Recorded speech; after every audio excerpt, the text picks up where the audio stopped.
10, 9, ignition sequence start. All engines are running.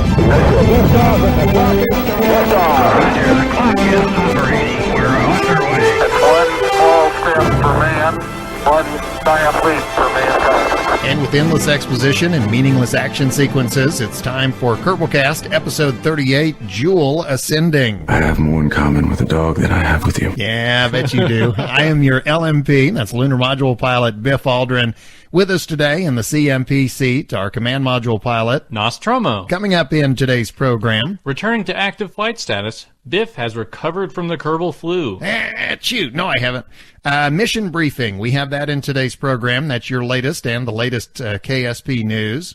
A blast from the past, another Shea Challenge. And you get to read it, by the way. Oh. And we're back with the latest episode of A Kerbal Life by Amy Kettlewell. Hey. So, yay. In which we get to hear lots and lots of dramatic rendezvousing going on.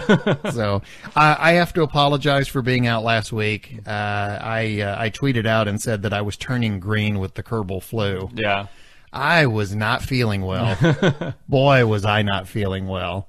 And you know how when you're not feeling well and you're asleep, you start having really funky dreams? Uh-huh. I was dreaming, and this is not a joke, I was dreaming all night that we were doing Kerbalcast. Oh, man, And you're putting in overtime. Yeah, I was. And in my dream, you know, the ephemeral you was saying, so tell me about your progress. And I was like, I can't think of anything. You know, and then like we had no letters. So it was like a role reversal. Oh, yeah. Oh, yeah. It's like me. That's good. That's good. Well, No, but we had like no letters. Right. Uh-huh. And you know, like nothing was working. Right. And you know those dreams you have like where you're naked going to work and things. That's kind of what I had, like a naked Kerbalcast dream. So anyway, and I had at that point. I'm glad it wasn't a naked Kerbalcast premonition. Yeah. I just want to thank you for that. Yeah. Oh boy. Yeah. That's where you're glad it's not video. Yeah. But I was at that point. I had not printed out any letters. I hadn't organized anything. I wasn't ready at all. And I woke up and I wasn't feeling well. And like I said, I'd had those goofy dreams all night long. Yeah. And but for some reason, I was still thinking, well, I need to get those letters printed out, and I need to do all this stuff. And you know, my girlfriend finally goes, just call him. Just tell him you're not feeling good. There's, you know, because I couldn't like put two sentences together. Yeah. Worse than normal. Yeah. And, you know, and she was finally, you're not feeling well. You just can't do this. See, I was like, okay. See, whenever I get sick, like I'll have a hard time just pinning things together. Like I'll start something, get halfway through it. It's like when you go in a room, like you need to go grab something, and you go into the room, and the moment you cross that doorway, you don't remember why you went in there. Yeah. You know, Right. I'll do that, and depending on what kind of sick I am, sometimes like my voice will just like drop way down. Oh, really? And it'll go into like Big Daddy Love territory. You know, I'm like, hey, it's time for Kerbalcast. Hey, baby. Yeah. I think I'm going to hurl. Yeah, it gets way down there, and then sometimes it just quits. It gets weird. It gets real weird. Well, you know, when you're not feeling well, a lot of times you cannot get comfortable because your whole body hurts. Mm-hmm. I found that the only way that I could get through the day was I turned on the TV and then got in my recliner and wrapped myself up like a Tootsie Roll in a blanket. Yeah. And then just slept the whole day. And about every 5 minutes or so, I'd wake up for just a few seconds, just long enough to go, oh, that's on. Uh-huh. Yeah. And then I bet that's nice for whoever will watch it. You know, whatever happened to be on the, you know, like if it was a fishing show, I'd be like, oh, they caught a fish. Right back to sleep. Yeah. Although I will say, and this is a huge aside, this is way off of Kerbal territory, I think what might have actually made me ill was Jupiter Ascending. Yeah, I was getting hints of that in the intro there. Oh, my. You got to understand, I love their movies. The only one that I haven't enjoyed was Speed Racer. But, you know, I loved the Matrix movies. I loved V for Vendetta. I loved Cloud Atlas. I was fully expecting to love this one, and it was terrible. I mean, it's endless exposition that makes no sense. It's action sequences where the actors don't look like they're occupying the space you're seeing. It was just, I mean, I walked out of it, and Yeah. I think in my entire life I've walked out of maybe 2 or 3 movies. Yeah, whenever I saw all the stuff for Jupiter Ascending, I really couldn't tell who they were making that movie for. Right. I think that was the biggest thing for me. Yeah. I was like, I don't know who wants this movie. Right. I don't mind original things being made. I don't, like original sci-fi that isn't sci-fi horror, because sci-fi horror is like the easiest way to do sci-fi. But making a sci-fi movie, I'm all for. But it just, I was like, I'm not sure who they're making. Like, it's not kids exactly. Yeah. But it's not, doesn't seem like it has enough for adults. Yeah. I don't really know where they're going with it. Well, what got me was just, we walked out at about the 1 hour point. That's about where I'm estimating. Yeah. And up to that point, it had been literally nothing but exposition, and it was exposition that made no sense. Well, you want to talk some Kerbal? Now let's keep talking on Jupiter. Let's keep talking about this. We'll just rip on this the whole day. Yeah, you know what we could do, and we could interrupt it with the occasional action sequence that makes no sense. Yeah, and it could be the Jupiter Ascending podcast. Have you had a chance? I know you were out of town again this week. Yeah, I'm pretty much. I've done the math. I'm at about like whenever I'm working, I'm about 90% out of town. Oh, wow. So yeah, there's a lot of out of town. But I mean, I'm back on weekends, so whenever I get time to play, I do. Are you literally living in hotels now? Pretty much. Yeah. Wow. Around four days of the week, I'm out there. That that explains something. When you got here a little while ago and you started looking for the ice machine, yeah, I couldn't figure out why you were doing that. I had a pocket full of little packaged soaps. Yeah. Have you noticed that anytime you check into a hotel, you immediately go into hunter-gatherer mode? It's like the most important thing in your life is where's the ice machine? Yeah, we look for that, and then you look for the vending machines to see. It's like, okay, in case I need anything, here it is. And then you, I have a roommate. It's one of my coworkers I'm sharing a room with. So the first thing, it's like, okay, what do I have to claim? Like what's going to be mine versus what's going to be theirs. You get out the duct tape and you draw a line down the middle of the room. This part is mine. My part doesn't have a bathroom. Well, too bad. Too bad. You've got a window. Yeah. Use it. So, I spend a lot of time out of town now. Okay. Whenever I'm in town, I do. I did play. We've got to get you a laptop. Yeah, whenever I played last week, like I played, but we didn't record. Well, this week I didn't play much because Valentine's Day. Right. Speaking of, did you have a good Valentine's Day? I sure did. Okay. I sure did. Me too. We did it like the day before though, because it was like, it's just easier. It's like, oh baby, I'm gonna play some Kerbal. Yeah. and you get to watch. Yeah. Ooh. Oh. Actually, for Valentine's Day, old Biff bringing back romance. My girlfriend and I played the co-op mode on Portal 2. Did you really? Yeah. Like, she doesn't play video games or anything, but I was like, hey, let's just try this. There aren't really bad guys or anything. We'll just, it's just the two of us doing puzzles, and she really liked it. So it was pretty fun. But because we're both too broke to go to nice restaurants. So my girlfriend, the present she gave me was, she said, "Hey, I'm still with you." Yeah. So and that's, I mean, really, yeah, the best thing you can get. Yeah. She's like, yeah. Go find another girlfriend. Happy Valentine's Day. Okay, so my progress. Yes. I am trying to build something that goes within the parameters of my building facilities. Okay. I have my launch pad. I can only go up to 30 parts right now, and I'm trying to build a probe that could slingshot around the Mun and then come back and give me the science. Well, the reason I'm trying to get the science, because I'm also sending something out of Kerbin orbit, like completely out of the sphere of influence, so I could get some sun science. Are you still in the same? Have you restarted career mode, or are you still in the same? No, I'm still trudging through it. Okay. Because I haven't, like I said, I haven't taken it far enough to completely nullify my chances of growth. But I did. Okay, correct that just to make sure we're on the same page. Okay. Whenever it hit 0.90, I started Profile, and I really didn't like it. Well, I redid it since then, and that's whenever we talked about an episode or two ago. I think it was the last episode. How high you would have to go to unlock the next contract and the next contract. Yeah, and that's the one you're still playing. That's the one I'm still playing. Okay. So yeah, I'm on 0.90 attempt number 2.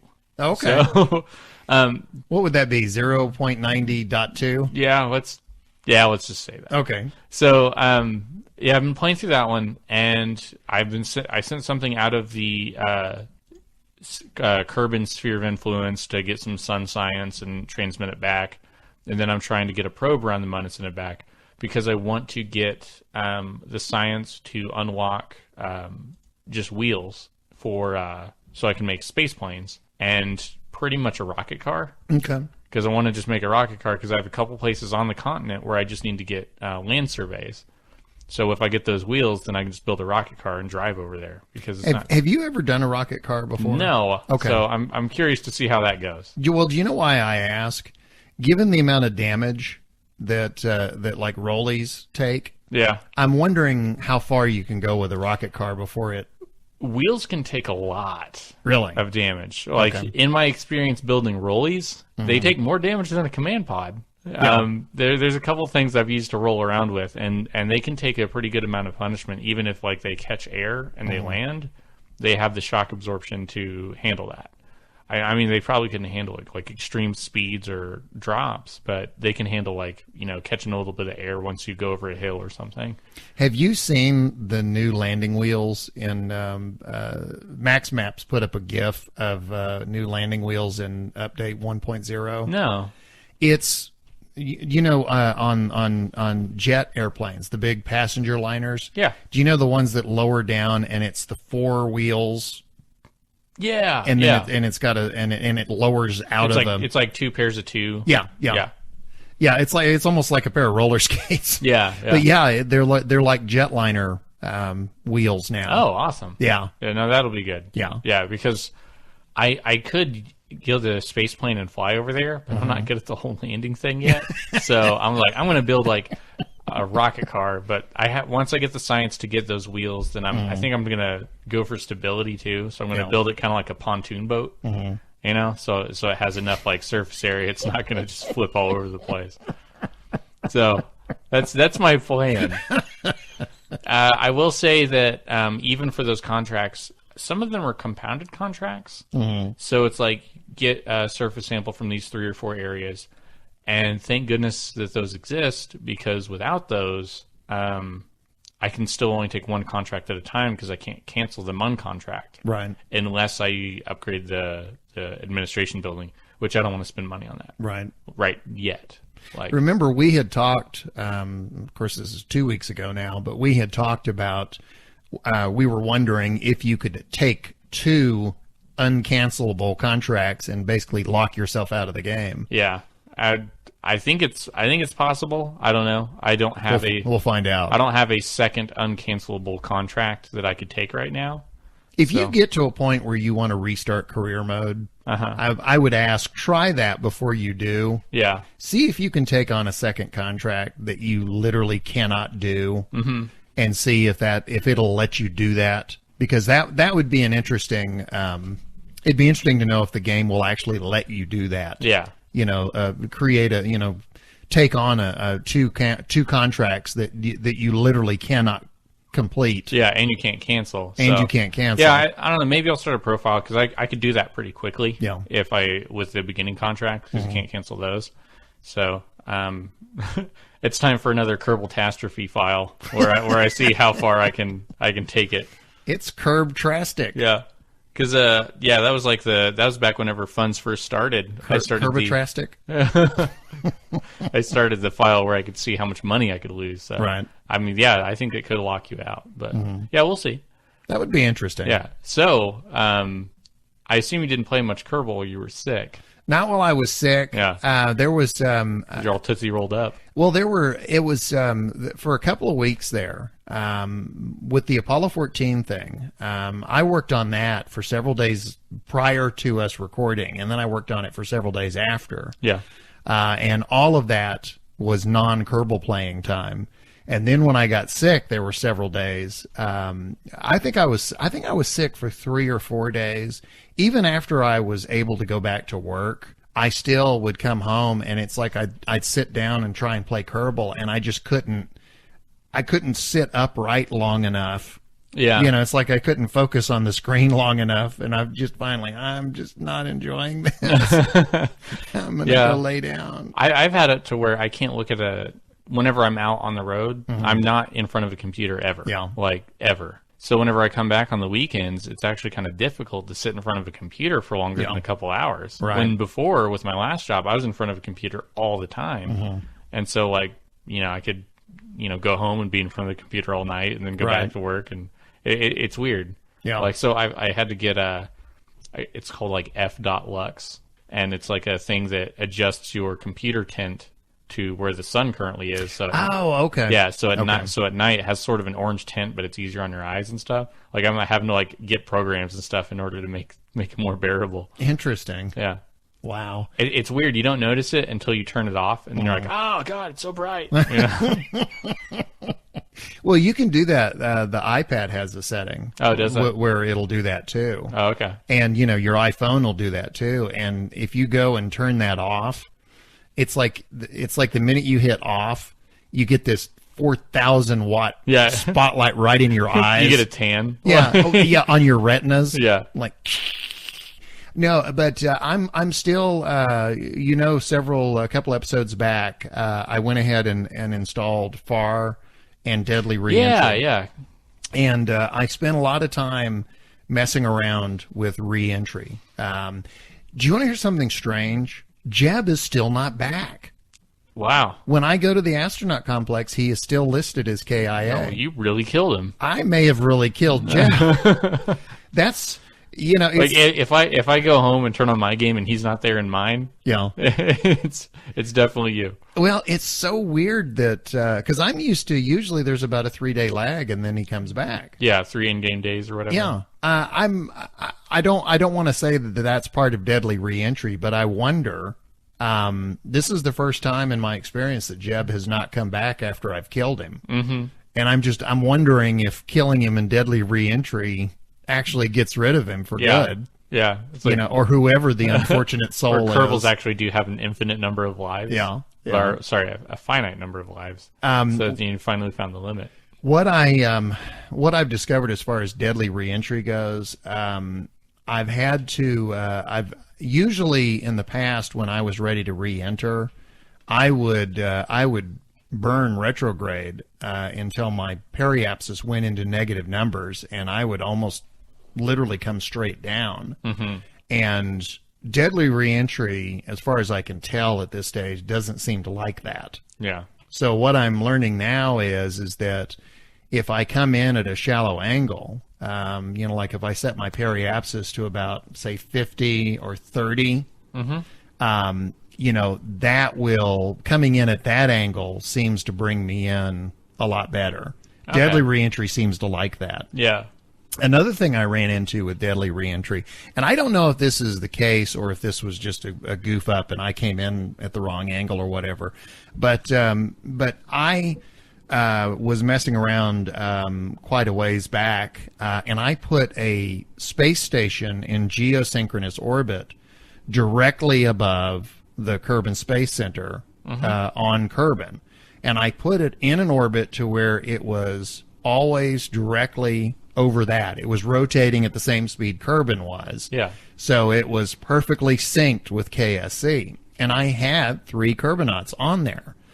And I, after a while, I thought, I have never gone back to that station. They're still hanging around. They had a science center. I mean, they're all just still hanging out there. And I finally thought, well, I guess it's about time to, to bring them home. And I had an escape module built into it. It's the 3-seater command module, and I had a little booster on it that was meant to deorbit them and then bring them back. And the first time I tried to bring them home, they came into the atmosphere and immediately exploded. Oh yeah, because you have the Deadly Reentry. Deadly Reentry, and the command module didn't seem to have heat shield. Now, remember, I put the space station up there before I installed Deadly Reentry. So I'm wondering if I don't know the answer to this question. If somebody does, please let me know. Does Deadly Reentry not retroactively put heat shields on things that are already in service? Hey, maybe it doesn't. Maybe you'll have to send up a new well, that's what I did. Was I sent up realizing that because I tried twice to bring them home, and both times, the minute they got into the atmosphere and the friction and the heat, the flames would build up, they'd explode. Mm-hmm. And so finally, what I ended up doing was I sent another escape pod, rendezvoused with the station, and since there was no way. The hatch that I had on the space station was different than the one I had on the ship that I sent. So the way the guys got into the EVA, the way they got into the escape pod was they EVA'd from the space station to the escape pod that I had sent up. Mm. But they EVA'd, they got in, and then I brought them in at a shallow angle, and they splashed down just fine. So they made it back, and then I just deleted the space station. But I'm curious if deadly reentry doesn't retroactively put heat shields on things that are already in service. Because if that's the case, that's why I had to go get them. You didn't just deorbit the space station to watch it blow up in the atmosphere? Well, I was already watching them blow up. Yeah. Well, considering Jeb has not come back, I didn't want to add 3 more Kerbals to my KIA ledger. Yeah. So, yeah, those are 2 questions I have about deadly reentry. Does it not retroactively give you heat shields to things that are already in service when you install it? And secondly, does deadly reentry, when you lose somebody, are they gone for good until you restart the game? Those are 2 questions I would have. I am, strangely enough, because I am learning now, kind of relearning the game with FAR and deadly reentry. Mm-hmm. I have been spending, most of my time has been spent getting up into orbit, getting to the mun, landing on the mun, coming back from the mun, re-entering and splashing down. That's most of what I've been doing. Yeah. I did mess around a little bit. Do you remember in the last episode somebody suggested that the way to get off of Eve is by using space planes? Yeah. Okay, we have since had people write in and say, okay, but remember, you can't use jet engines on Eve because it doesn't have oxygen. So, well, yeah, so, but I mean, you can still, and this is what I've been messing around with. I built a rocket that has wings on it like a space plane, and I launch it vertically. And as soon as I get off the ground, almost right after I hate to say clear the tower because there isn't technically a tower, but once I get up and off the ground, I pitch it over to about 70 degrees, somewhere in that neighborhood, and I start to fly it more horizontally than I do vertically. Okay. And understand, I built this thing without paying any attention at all to center of mass, to the center of lift. I didn't do any of that. I just put some wings on it and a tail and the whole. It's basically a rocket with spaceplane wings and a spaceplane tail. Yeah. And strangely enough, that thing flies just fine. Yeah, kind of like a shuttle. Yeah, except, notice there's an except. When I first get off the ground and I pitch over to about 70 degrees. Okay, so I'm flying horizontally, but I'm still gaining altitude. The wings are fairly steady. Okay, and I've got the wings are kind of like they're almost they get bigger as they go out. Okay. Yeah, They're not just rectangles sticking out of the side of the thing. Yeah. Okay. But as I get higher and higher in the atmosphere, the wings start to flap. You know? Yeah. Yeah, they start to kind of they start to kind of very slowly move up and down. Once I actually get up into the thin part of the atmosphere, those things are going, I mean, they're like a goose on caffeine because they are just flapping wildly. They're not breaking off. They're not yet. Okay. We'll see. Yeah. They're flapping wildly, and by this point, of course, the rocket itself is pitching up and down. Yeah, I bet that's hard to control. Yeah, no kidding. Yeah. But once I get up and over, I haven't been paying attention to the altitude. But once I get to on the atmosphere where you go from the dark blue into the lighter blue, right when you get to that point, basically the wings blow up and the rocket starts tumbling head over head, and then the whole thing explodes. Yeah. And then the little probe core that was controlling the whole thing is just kind of just flying, just all by itself. No more ship behind it. Who needs it? So, and I wasn't trying to build a space plane. I was just kind of messing around with, I'm going to put wings on this thing and see what happens when I launch it vertically. And because, again, I'm telling you, man, Eve is like the most abusive relationship I've ever been in my life. Yeah. I know she's bad for me, but for some reason I keep thinking, well, man, maybe if I just, I keep thinking about, boy, I wish maybe if I just go back with wings, I can get off, I can get off the surface of Eve. And it's like, and my friends are all going, she's not good for you, man. You need to just cut the ties with her. There's plenty more moons than the Jewel. Yeah, there's lots more moons in the universe than And I know somebody just said Eve is a planet. Yes, I know Eve is a planet. But yeah, for some reason, even though I have sworn off Eve for right now, mentally I'm still thinking of ways to try and land and get back. Somebody had written in and asked if we would talk a little bit about landing on Eve, pointers. All I will say about landing on Eve is this. Landing is not the hard part. Eve has such a thick atmosphere that if you will load up on parachutes, it's actually not that hard to bring your ship down. Depending on the number of parachutes you have, you're going to need to do a certain amount of thrust to slow yourself down enough to where you're not going to slam into the surface. But you can use parachutes to do most of the work.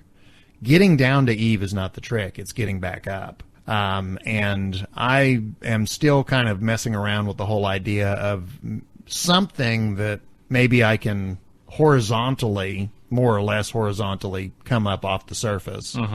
I wonder if, obviously the design I have doesn't like the upper atmosphere, because then the wings start a-flapping. Yeah. But right now I've got somebody is on the surface of the Mun. I have touched down. I landed right in the center of a crater, and I'll be rendezvousing with the mothership and coming back home. So that's my progress right now. Well, not bad. So my progress is I've still killed Jeb. Yeah. I launched the flapping goose, and I have a guy standing on the Mun. Which you managed to get the bottom of the crater. Somehow I always manage to get like the crater wall. Yeah. So it's like, oh, okay, this isn't going to be an easy landing. Well, I was targeting the center of the crater because, I told you I like to do pinpoint landings. And when I came in, I was going right for the wall. I was coming down at a slope. And what I did was I leaned over and got some horizontal velocity going. Enough to bring me over to the center. That's where landings can go really wrong. When you start, coming straight down and landing at a point is not nearly as difficult as trying to control horizontal motion, especially when you're over the ground. Oh yeah. Because your margin for error narrows considerably. Yeah, it's like you only have so much time before you get in a dangerous, like distance from hitting anything. Yeah, you can. The difficulty there is that as you're moving horizontally, you've also got to be very aware of your vertical velocity, because you can do one of two things: either A, you can start moving sideways at a big rate of speed, and also you're coming down, which means that you're going to hit the ground at an angle, which is going to flip you over. Yeah. Or, at best. Yeah. Or the other thing you can do is you can build up too much vertical speed, and not only are you moving sideways, but you're going up, and you end up not moving towards the center of the crater. You go up and over the lip of the crater, and so now you're so far down range of it that trying to get back to it is a waste of fuel. You can eat up a lot of fuel. Yeah, it's like you either get too low and you end up potentially having to hit F9 a whole bunch, or too high, and it's like you use up a lot of fuel in the process trying to get where you need to be. And the other thing too is if you come down too hard, I mean, you've run into this before. You coming down too hard, if you damage a part Like, for example, if you hit hard enough to where you dislodge your engine, your engine bell, it's not going to light. So you're sitting there with no way to get off. You can't repair it. It's done. I'm still using, since this is the MUN, I'm still using the very lightweight lander, which is completely monopropellant. Yeah. It's a single occupant capsule on top of an 800, oh shoot, I can't remember. What's the fuel measurement, for monopropellant? Like per fuel unit? Yeah, it's like 800 units of monopropellant. It's that tank. Is it the round one? Or? Yeah, it's the round white one. I think those are 100 apiece. Yeah, no, this is I said round. It's the one that kind of looks like the mystery. It's round, but it's flat on the ends, on the top and bottom. It's the it's the tubular shaped. It comes from, I think it's from KW Rocketry, which I will say, we haven't talked mods a lot lately, but to me, KW Rocketry is essential. Yeah. They have. Is that one of the ones that you think they should adopt into the main game? I'd love it if they would, because the ships that I build, typically I've discovered that the parts that I go back to over and over are all KW Rocketry. Oh, okay. And I've also noticed that the parts that I use start to change my gameplay style. For example, I was using, off the top of my head, I cannot remember what the engine is called, but it's a silver kind of engine, and it's the one that has the 2500 thrust. And that was the one that I had been using on everything. Was that a Rocomex? No, I believe it was KW Rocketry. If I'm not, okay. if I'm not, and I could look it up here in a minute. But that was the one that I'd been using on everything. And then just recently, I discovered, I believe it's KW Rocketry has an engine called I believe it's the Titan 5, and it has like 11,000 thrust. Man. But it's one of those that has to cycle up and cycle down. And for example, when I try and do rendezvous, with the other engine, I'm so used to being able to, I can just, I can tap it on and off like that. Yeah. With the other one, it's like you tap it, you can literally go on off and it will cycle up and cycle back down. So it's got to wind up a little bit. It's got to wind up a little bit and it's got to wind down. So when I'm setting up a rendezvous, for example, I can, whether I'm burning retrograde or prograde, I can actually overshoot my rendezvous point if I don't properly estimate the wind down time on the engine. But I've discovered, the some of the heavier engines like that one, I have always thought of them as lower stage engines, and I use them primarily to leave the atmosphere. Yeah, you know what? And I said 11,000. I'm wrong. That's not the Titan 5. Is not that. I need to go back and look at what it is. There is the one that I was talking about. It's a lower stage engine, and it'll lift virtually anything. And that's what I usually use for my lower stage. But the Titan 5 is a very powerful engine, and I have been using it. I've always thought of it primarily as a lower stage, but I'm discovering there's a lot of advantages to using it as an upper stage.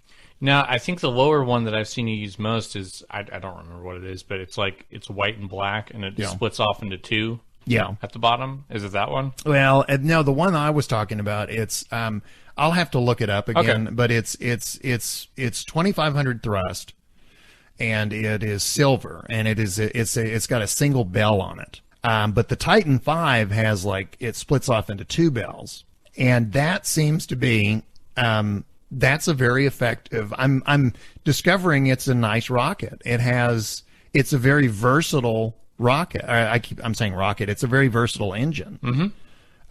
But it's also changing my play style because I'm having to get used to an engine that cycles, and I'm not used to an engine that cycles up and cycles down. Yeah. So anyway,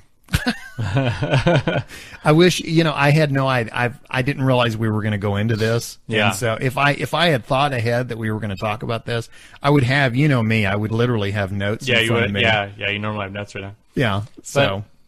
Anyway. Well, that's Kerbalcast, folks. Well, there you go. Yeah. Okay, so I guess we're done with our progress. Yeah, I think that's it. Okay, very good. And now your letters and the latest news in the mission briefing. Okay, first letter. This comes from Wesley C. And again, we have quite a few letters this week. Reason being, obviously, we have 2 letters, 2 weeks worth of letters. Yeah. By the way, we have a very lengthy letter sent in by North Star, but we do not have it in today's program because I need to do some editing to have it. Mm-hmm. So it will be in next week's program. But he wrote in a very lengthy letter. And it's a very good letter. I just want to get it to where it translates well to the podcast itself. Yeah, you don't want to just hack and chop a whole bunch and use content. Yeah, I didn't want to. So we'll do it justice. His letters are so informative. I do not want to. I don't want to just randomly start chopping away. Yeah, they're very content heavy. Yeah, very much so. Okay, I've got the first letter, and this comes from Wesley C. And he says, you've probably gotten dozens of emails about this already, but just in case, here goes. Well, you're the first. Yeah, and it's good that he actually wrote in because he's the only one that wrote in about this. Oh, okay. You remember we had that conversation about Conics. Yeah, I bought Conics from, I upgraded the Space Center. Right. And got upgraded Conics, and I had no idea what that was. Yeah, and you remember I went online, and the minute I saw the word algebra, I freaked out. Yeah, like, we're done. Started having high school flashbacks. It made you sick. It's like, no. Okay, Wesley C. says, in KSP, conics are simply the, quote, more advanced orbits you see in map mode. Like when your ship's orbit intersects MUN, and the game, shows you how that encounter will change your ship's orbit. In math, and even in the game, it has a deeper meaning about cones and Kepler's laws of motions and math and stuff. But really, that's all it is. Nos unlocked the ability to see where his ships were going, even after intersecting MUN, Minmus leaving Kerbin's SOI, Sphere of Influence, and all the other stuff. I'm glad he wrote that, because that makes perfect sense. Okay, yeah, that does make sense. What I was reading on Google, I was, no! To unlock maneuver nodes, you need to upgrade mission control once, but you also need to have the tracking station upgrade you did, so you didn't waste any funds. Do you feel better now? Yeah. Okay. A little bit. They call this mission planning. Talk at you later, Wesley C. Thanks, Wesley C. That's actually going to help me out. Yeah. Well, see. Well, and the nice thing is, you didn't blow your money. I didn't buy something that was pointless. That is playing a game, especially when you can't recover the funds. Mm-hmm. When you upgrade something, when you spend funds or experience points or whatever to get something, and then you're like, I didn't need that. Then it's like from that point on, you're grudgingly playing. Like, well, okay, I'm still going to play, but I'm not going to like it. Like when you spend all your time upgrading a certain character in Final Fantasy VII, and then it was all pointless. But anyway, this next letter is from MK3424. Hey, Biff and Nos. In the year 3424. Okay, well, thanks for joining us for Kerbalcast. I hope you will feel all right by now, Biff. And hope you feel good. Lately, I've been testing out a mod that I have neglected and came to a conclusion that it's so much fun. I'm using a mod called Probe Control Room, which adds a mission control IVA to any probes and relies on some other mods to function properly. I've been launching mini probes into orbit with this and have successfully landed a probe on the MUN using only the camera feeds in the Probe Control Room and telemetry on the first try. That is not easy. No. I should give Kerbal Space Agency, the Twitter handle is @KSA_MissionCTRL. Kudos for the inspiration to use the mod. Did you know what that was? Somebody's logged into Steam. Somebody while you're talking, I'm bringing up Steam because I want to look up those engine parts. Uh-huh. And somebody just texted me. So, check out @KSA_Mission Control. Kudos for the inspiration to use the mod. Space out. And we'll provide a link to the mod on our website. Yeah, we'll do that. That's funny. Yeah. Because I've got my laptop patched into the control board. So that little bleep noise you heard. Actually, it looks like somebody's trying to watch. Yeah. Oh, wow. They're going to be real bored. Oh, yeah. Well, they're going to, the way the laptop is sitting, they're going to be looking at the back of my head. Yeah. Oh. Oh, you know what? I wouldn't wish that on my worst enemy. Okay. Next letter's from Andy B. And it says, Hi, Biff and Nos. I love this line. Okay, because Deadly Reentry and FAR. Who challenged me to use that? MEK. Right. Yeah. Says Biff, welcome to KSP on the kettlewell setting. Oh, we have coined a term there. Amy, we have a setting in the game named for you now. I've been playing games since you had to type them in from magazines. I remember that. I remember those days. I do not. Yeah, well, I guess that's our age. Yeah. I had a Tandy color computer, and you would get magazines. You could subscribe to magazines, and literally they would have games. They would have the programs would be printed on pages in the magazines, and you would have to hand enter them. Oh, and like it would program the game. Yeah, and are you ready for this? This is really getting into old, okay? Mm-hmm. Because the computer did not have a hard drive. All it had built in. It had, when you turned off the computer, what was in memory went away. Yeah. So if you didn't save a copy of it onto your cassette drive, tape. Wow. You know those screeching, horrible modem sounds? If you didn't record that when you turned off your computer, even if it took you 3 hours to type in the game, it went away. So, wow. And you needed to save it because when you were fighting off the dinosaurs. Yeah. Yeah, whenever the savages would try to bust in and you'd never know when Oog the caveman would try and destroy your beeping demon box. Come play your game. Andy B says, I've been playing games since you had to type them in from magazines. One thing I've realized during that time, other than I spend way too much time playing games, no such thing, is that I get little satisfaction from winning if it's a foregone conclusion. If there's no challenge, no risk or failure, then I don't get much of a sense of accomplishment from the inevitable victories. As a result, and inspired by some of Kerbalers like Amy K., I started a 0.90 career on Iron Kerbal mode. I love that. Deadly Reentry and FAR, but no mech jebs, Redux, or any helpful mods. Revert and saves are turned off. Other options made harder, and KIA Kerbals don't come back. I'm not great at the game. If you're playing at that level, I don't know that you get to say that. Yeah. Because you've set the bar so high. If you even get off the ground, you're great at the game. I'm not great at the game, and I haven't achieved anywhere near the amount of things other people have, but I am sure of one thing. The sense of accomplishment when a Kerbal returns safely home is huge, even if all you were doing was testing parachutes. In other news, I mentioned a couple of weeks ago that Deb was meeting with the UK Space Agency to discuss career pathways for kids. That day was really interesting, and the reps knew about KSP. There's a lot of people involved in the space industry. They know about this game. Yeah. It's probably bringing a lot of people into it. Yeah. Well, when SpaceX, when the guy behind SpaceX, said that he knew about Kerbal, that was just kind of like, okay, wow, talk about validation.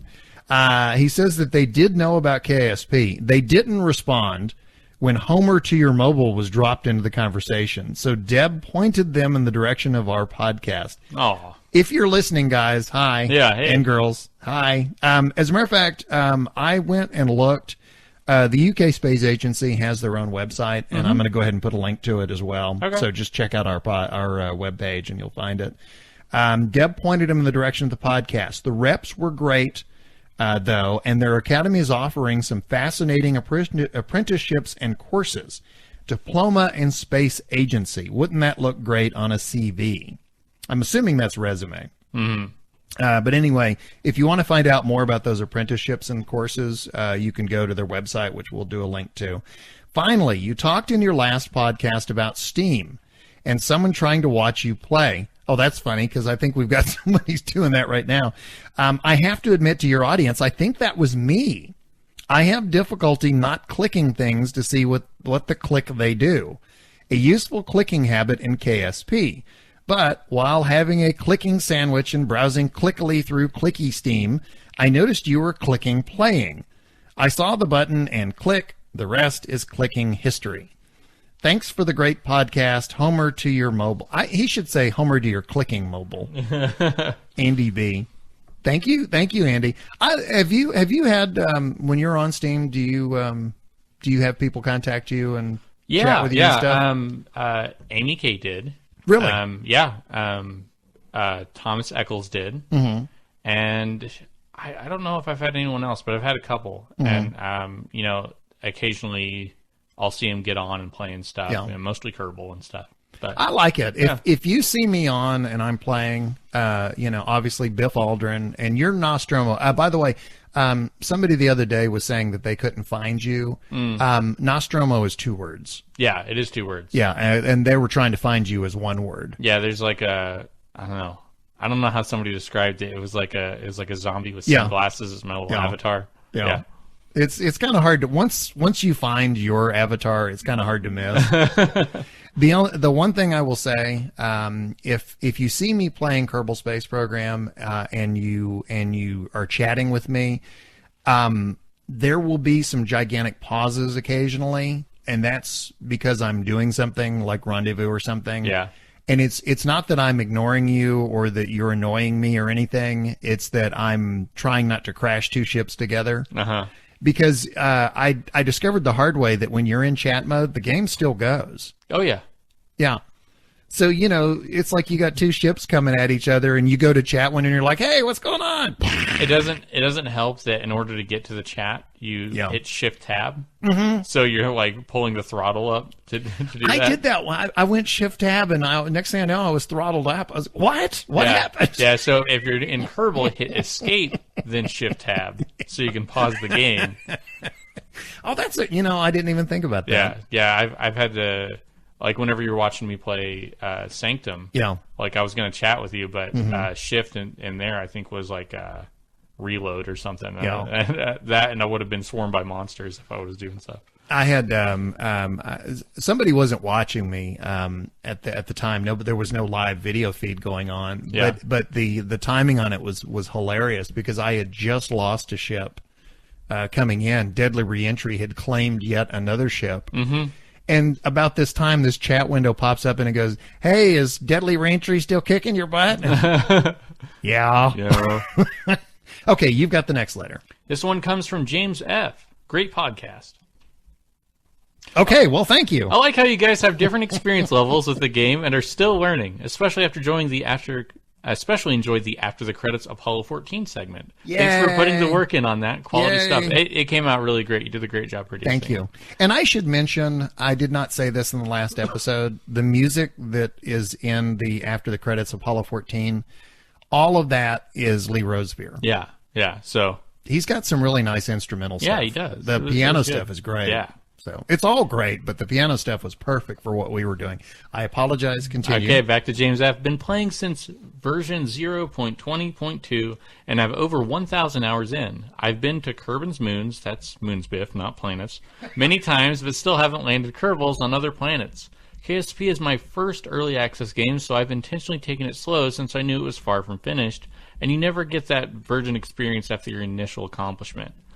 I don't know squat when I started, so it's been a wonderful ride, and I want to make it last. I've also found too many distractions around Kerbin, spent most of version 0.23 building a stock parts replica of the ISS. Started as messing around, but when it became an obsession, while building it, I learned a lot about the ISS. It was fun to watch videos of assembly shuttle launches and then add that part in the game. The scale isn't right, but I like the result, and it was great practice for rendezvous and docking.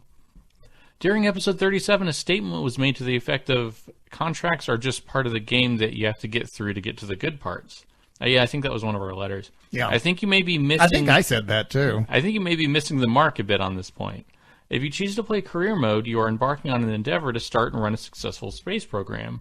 It's for players that will enjoy, or think they will enjoy, that kind of challenge. Think of it like SpaceX. Musk has stated that his goal behind SpaceX is to start a Mars colony. In order to achieve that goal, he has to build up a SpaceX to the point where that can be attempted. Basically, this involves making money via contracts. Completed contracts also serve to improve the technology and reputation of SpaceX so that they can get additional contracts and improve the technology further. Rinse and repeat until eventually a Mars colony attempt is possible. I know it seems I just validated your point that contracts are just parts you have to get through to get to the good parts, but for players that choose this type of game, contracts are more than just that. As I've grown older, I've realized that the achievement in and of itself is great, but it's the journey that makes it special. It's those steps along the way that make the story. Can you get the same thing via sandbox play? Sure. You can set your own constraints and goals and work your way towards those goals. On the other hand, if you want to simulate what it takes to get little green men to build the space program, career mode and its contract system is the way to go. I have to think this is what Squad set out to create and admire them for sticking to their vision and making such a fun game that many kinds of players can enjoy. Also, during 3070, you mentioned a desire to have background radio chatter during play. There's actually a mod for this. And we'll provide a link for that on the website. Thanks for doing what you do and enjoy the ride. James F. Very good letter. Very good.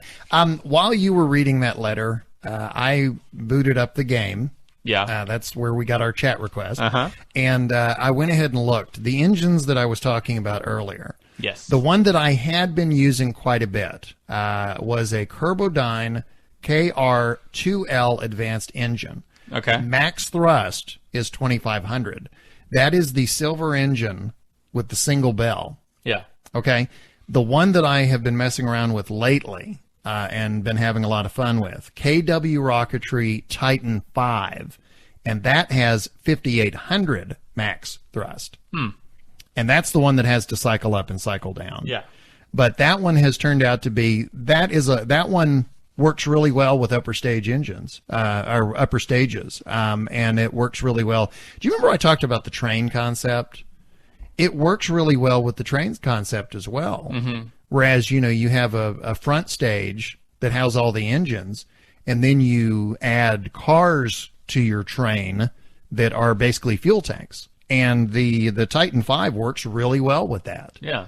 And you would think it would be a fuel hog. It's not, strangely enough. So anyway, I'm having fun, but it does change my gameplay style. Not having an engine that can turn right on and turn right off. Yeah. It changes how you do things. Next letter. This comes from Iniki, and there's several points in here. First one, design pointers for Eve. Biff, she's not good for you. Break up with her immediately. He didn't write that. You don't understand. You don't understand, man. We have something that you don't understand. I don't care. Let's see. Okay, design pointers for Eve. Make it fat rather than tall. I've discovered that with Eve, width has you want a wider ship. Yeah. Especially if you're coming down hard. A wider ship seems to absorb that a lot better. If you're top heavy, or if your center of mass is higher off the ground than most other places, you're going to find yourself wanting to topple over. Make it fat rather than tall. This makes it easier to land it in the first place. Yes, absolutely. Use lots of parachutes rather than engines, since the atmosphere is so thick that this helps more on Eve than anywhere else. Use every trick you can think of to increase your fuel efficiency, including SRBs, solid rocket boosters, at the start, and asparagus staging. Asparagus staging is, where you chain them out. Yeah, you chain your fuel tanks together, and you drop the you keep the same amount of engines typically, but you're dropping fuel tanks. Mm-hmm. So, or you keep the same amount of engines a lot longer. While you can use wings to help, use lower thrust to weight ratio, higher specific impulse engines. You still can't use jet engines as the air does not have enough oxygen. Remember, that's what we were talking about. Mm-hmm. Don't try to get home with the rocket. Just try to get it to orbit and have another return vehicle come and pick up the command capsule to return it home. That's something else that has come up before. We've talked about getting back off Eve. It has been brought up that you should not try and you should have another vehicle in orbit. Don't try and come home with what you left the surface on. Yeah.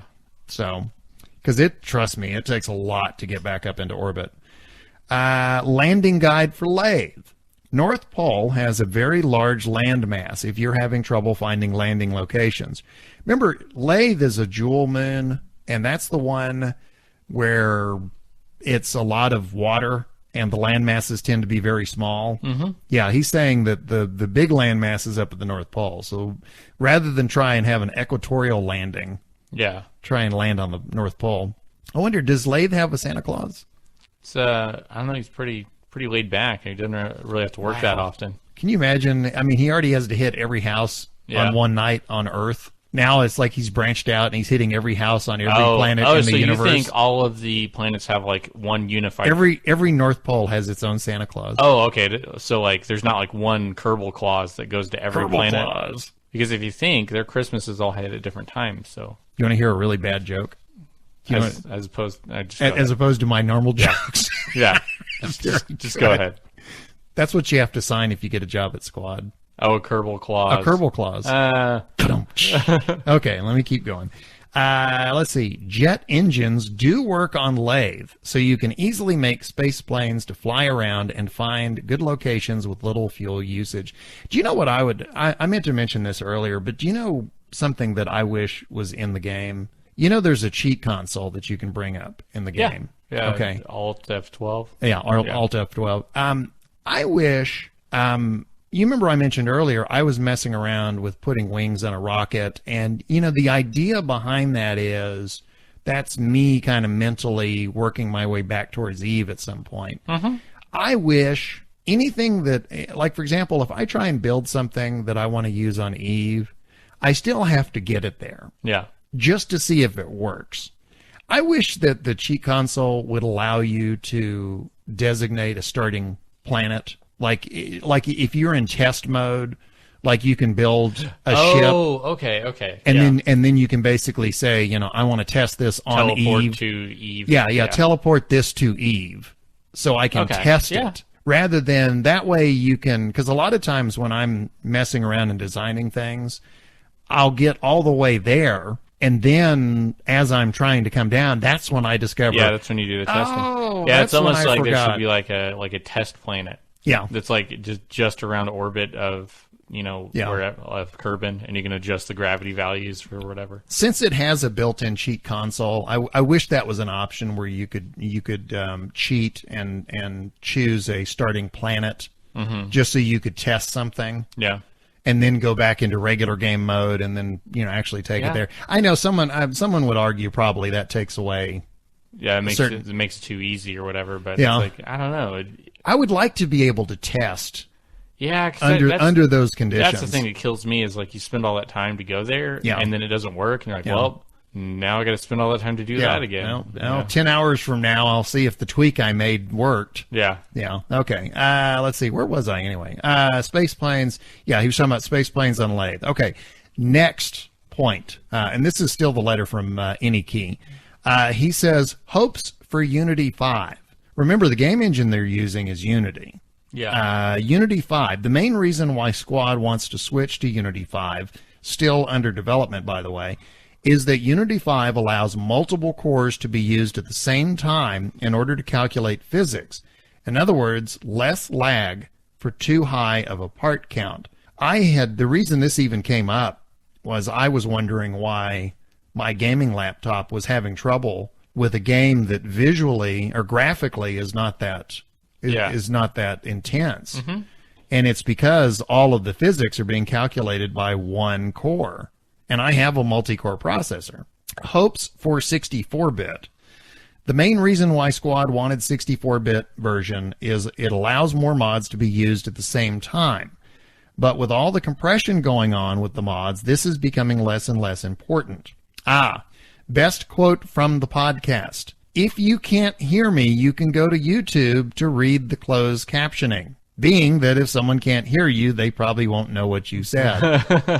I'm not kidding. I got an email once at work, and somebody literally in the email said, please let me know if you don't get this email. Yeah. I'll let you know as soon as I don't. Yeah. So if I don't get the email, how do I know to email you to tell you I didn't get the email? Yeah. Anyway, that was, we had many digressions, but that was a letter from Any Key, and thank you very much. Okay, this one is titled How I Imagine Biff and Nos Look. Oh, you're going to love this. Hey, Kerbalcast, Liquid here. Listening to podcasts that are audio only, you tend to draw mental pictures of what the people behind the voices look like. I thought you guys might like knowing how I imagine you both.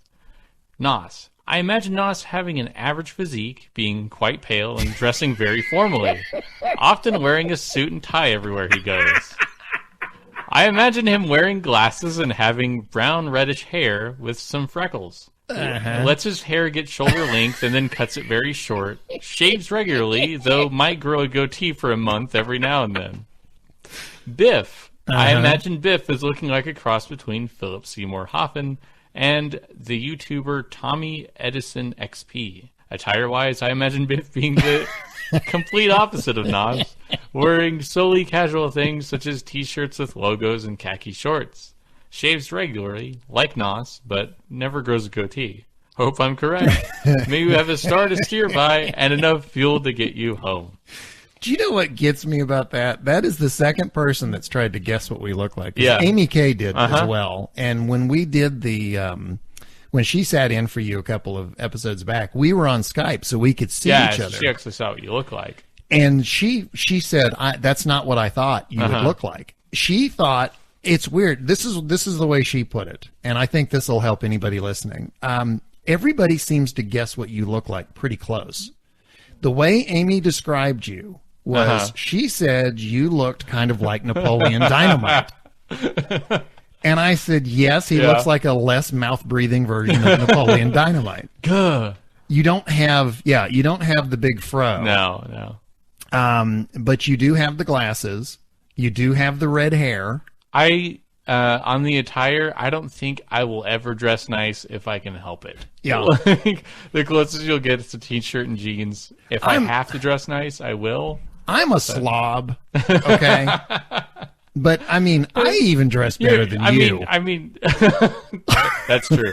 That's true. Half the time I'm showing up here, I'm in like some sort of ratty tank top and stuff. Like the guess about the T-shirts with the logos, that was easy because I talk about those all the time. Yeah. So no, but when she looked at me, do you know how she described me? Oh, what was that? She said I look like Walter White from Breaking Bad. Oh, and when he starts shaving his head. Yeah. Now I have. It's not a goatee. You have facial hair because I have a full beard, but the beard itself actually ends kind of at the tips of my ears where the glasses are. Yeah. And then after that, it's just because then that's when the razor hits him, and you're like, "Oh, I guess I'll stop." But anyway, folks, if you want a mental image, Napoleon Dynamite and Walter White are doing this podcast. Yeah, there you go. By the way, speaking of which, did you notice my shirt? Yeah, I meant to say something about that earlier, and then I didn't. This is my birthday present from my girlfriend. Yeah, it's a shirt. It's an Apollo shirt, and it has a mission patch from every Apollo flight, starting with Apollo 1 and going all the way to Apollo 17. Yeah, and it's like sort of like a clock face, but instead of a clock, it's the moon. Anyway, thanks, sweetie. If I remember right, your birthday's in 3 days from where we're recording. Yeah, February right now? the 18th. Yeah. Okay. Yeah. So. Do you know what Amy Kay said on Twitter? Because somebody was talking about, I mentioned I have 2 Kerbal shirts. Yeah. And somebody said, wouldn't it be great if we did a T-shirt that said Homer to your mobile? And Amy said, yeah, that way Biff could own 3 shirts. Yeah, now I do. Thanks, Amy. Yeah, now he's got 3 shirts. We could get him 4 shirts. We're almost to if we just need to get you like 8 shirts. Yeah. So you have 1 for every day of the week and then 1 for special occasions. Amy listens to us as she drives to and from work. So she's sitting in her car talking to the radio right now. Yeah. She's going, let's see, I'm going to do my bad British accent. Oh, no. Oh, shut up and eat some fish and chips. you chipper little sausage, you. Or something. I don't know. I think you got a letter you need to start. Reading. Because you know why? Because I am digging a hole. But anyway, thank you, Napoleon Dynamite. Yeah. Walter White here will take a break from making some blue meth, and I will actually read a letter. This is from Carmes. Biff and Nostromo. Hi there. I think I'm writing because I would like to hear my thoughts with your lovely voices. Oh. I would like... with your lovely voices. I would like to introduce myself. Let me introduce myself. That was AC/DC. Oh, yeah. Yeah. Thank you. I didn't say what it was, but yeah, keep going. I like AC/DC, but I always think the way they write their songs, it's like they sit around and they go, sexual metaphor. Oh, okay, good. And then we need some lyrics to go with it. Wow. Okay, we got a song. Okay, Carmess. I would like to introduce myself in a KSP-related way. I have no Kerbal t-shirts, but would like them. Oh, this is cool. Listen to this. I would also like to have 3D prints of some of my rockets. Yeah, wouldn't that be cool if you could actually like design things in game and then create like little models of them? If I could have a rollie that continually falls off my desk, that would be pretty cool. That would be bad. What, you mean the desk at your hotel? Yeah.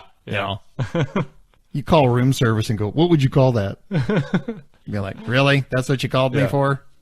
Let's see. Back to the letter from Carmess. Tried the KSP demo for 2 hours and immediately purchased it. Yeah, it has a tendency to do that. Yeah, it can rope you. Yeah, it'll rope you right in.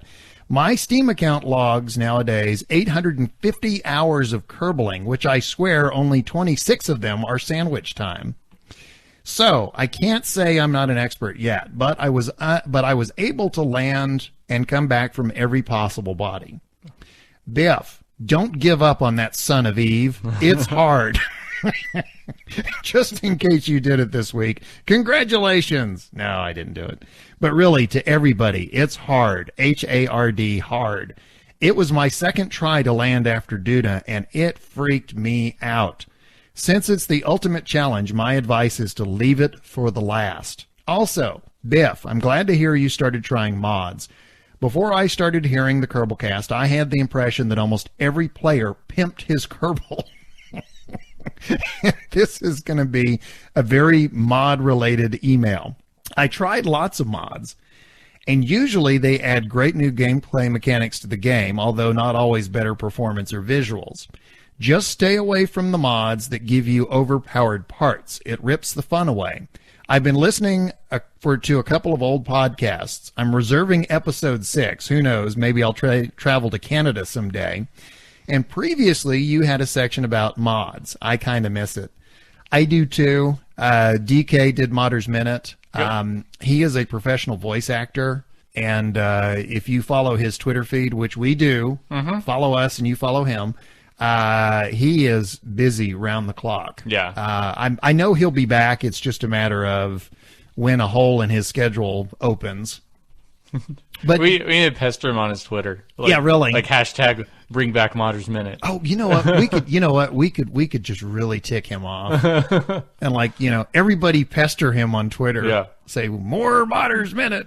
More Modders Minute. You know what I would really like? Do you remember he did a couple of those tutorial videos on YouTube? Those are cool.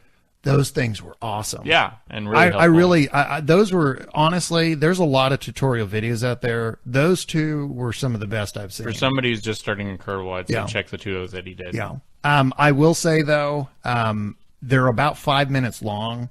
He and I were talking on email, and he was telling me, he said, those are 30, 40 hours of work. Mm-hmm. And it was like, yeah. It goes by in 5 minutes, but, it takes hours to put those things together. You gotta get a lot, and then you sift through it, and then when you put your job on top of that. So he deserves a lot of praise for that. Let's see. Okay, we miss Modders Minute. Yes, we do too.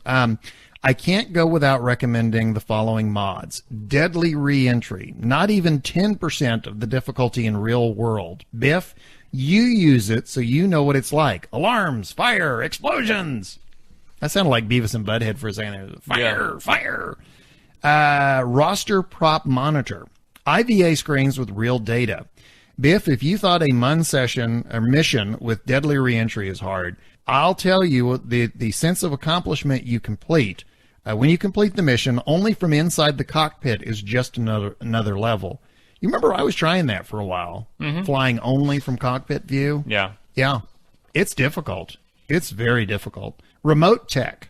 Remote tech makes it that you need antenna links in order to make probes work, and it adds signal delay. It really adds a lot of new objectives and difficulties. Plus, I can't tolerate losing Kerbals. Well, I do, but I really take it seriously. And using probes made me feel like I was cheating before I found this mod. Now it's totally justified. Landing a probe with delays of minutes is one of the great feelings in Kerbal. You know, I had never thought of that, but can you imagine a delay of radio signal? Yeah, I would. That's interesting. Remember Rosetta Fillet? I totally put my heart in that mission. Any mod that provides life support, oxygen, water, snacks, going to the WC, the water closet, or potty, as we Americans call it, really makes you sympathize with what your Kerbals are going through.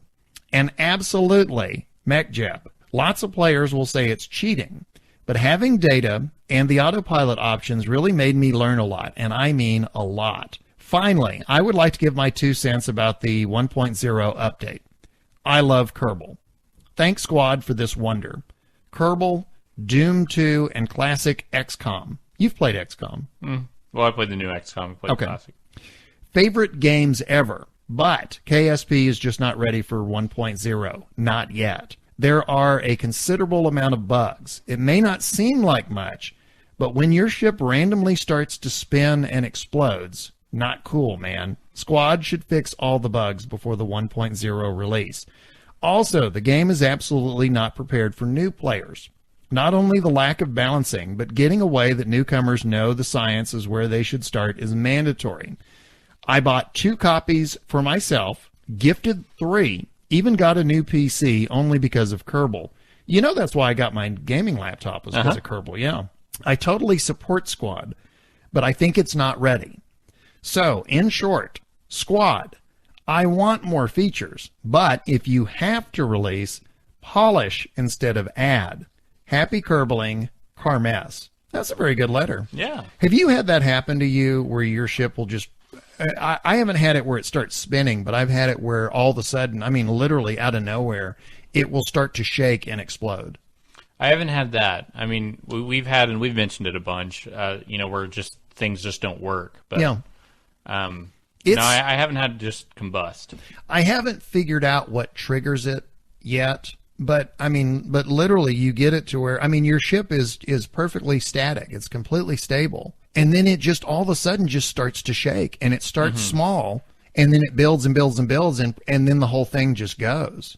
Although the last time it happened, I could have sworn I was watching a Warner Brothers cartoon. Yeah.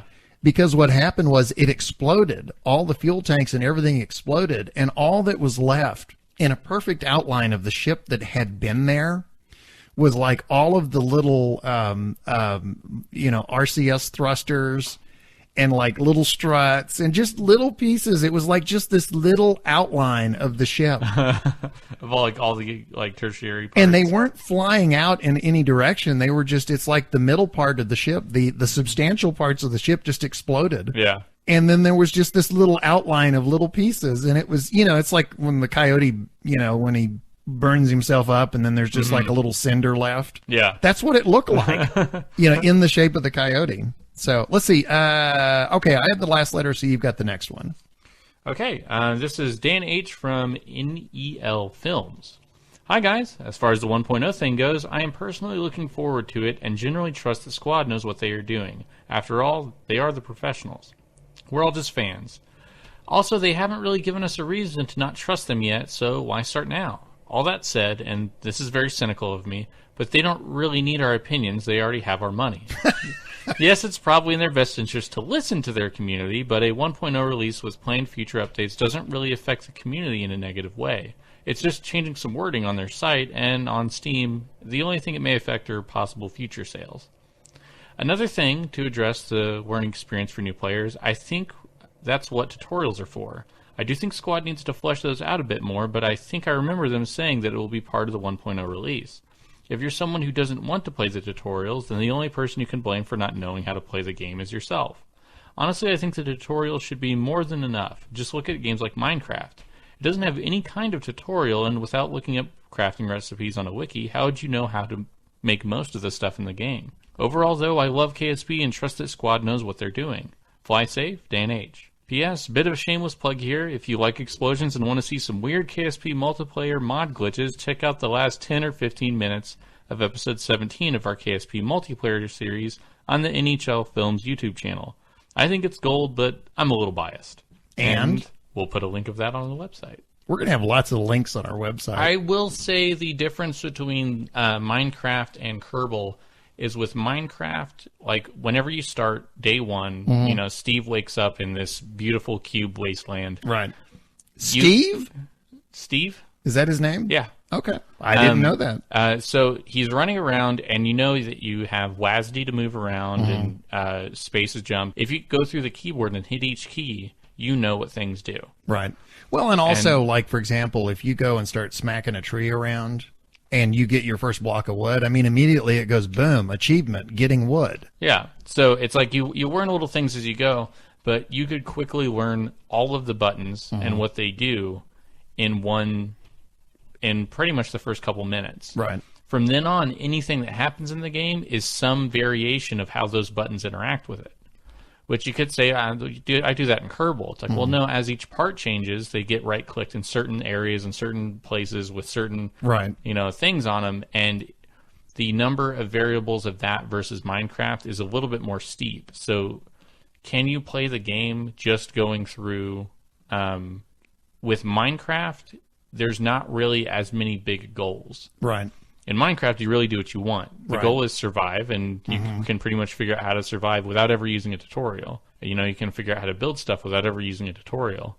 If you want to use the entire, like, ability of the game, if you want to make, like, redstone, you know, perpetual motion devices and, you know, build calculators or whatever. Somebody actually built a computer circuit in the game using...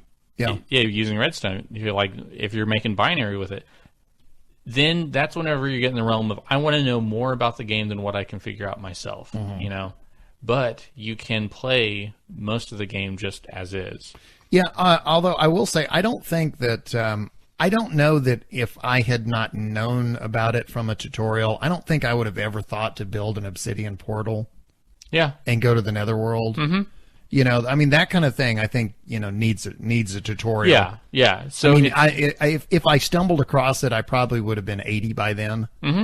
So you needed help in order to find new aspects of the game world, but to interact with the game, you didn't have to look anything up. Right.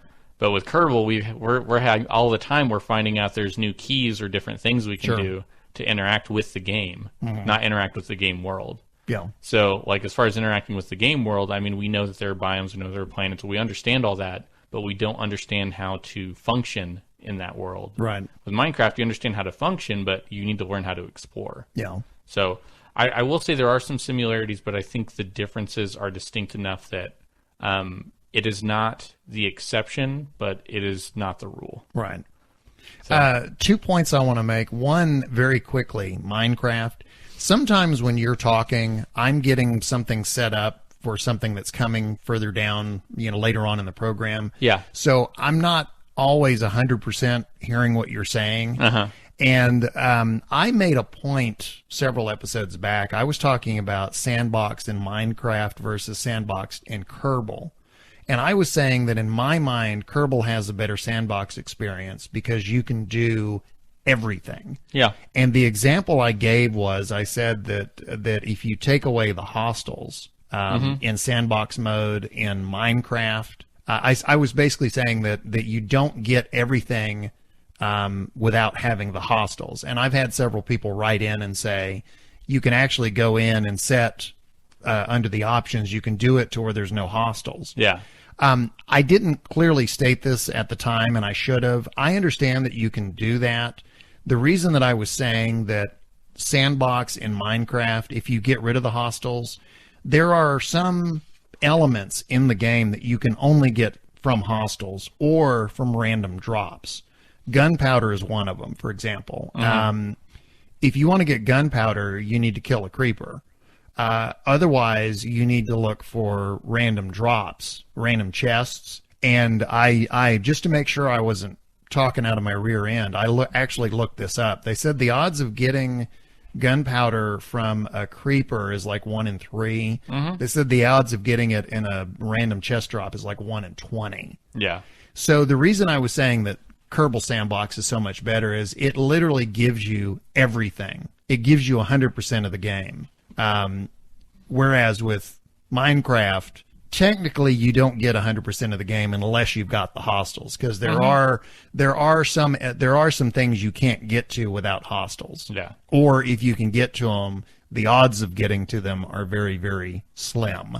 So that was the point that I was making. But when somebody had mentioned that in an email and you were reading it, and I was doing something, I was getting something set up, and it wasn't until after we sent out the podcast that I heard that. And I went, oh, dadgummit, I was going to say that Yeah. right at the time. So anyway, so that was my Minecraft point. The other thing I wanted to say, if it sounds like we've been beating up on Squad a lot lately, it's not intentional. We are huge fans of Kerbal. Obviously, that's why we're doing the podcast. We're big fans of Squad. We're giving our opinion. Yeah. Actually, Dan H's previous point on it's not really, they already have our money. It's really up to them.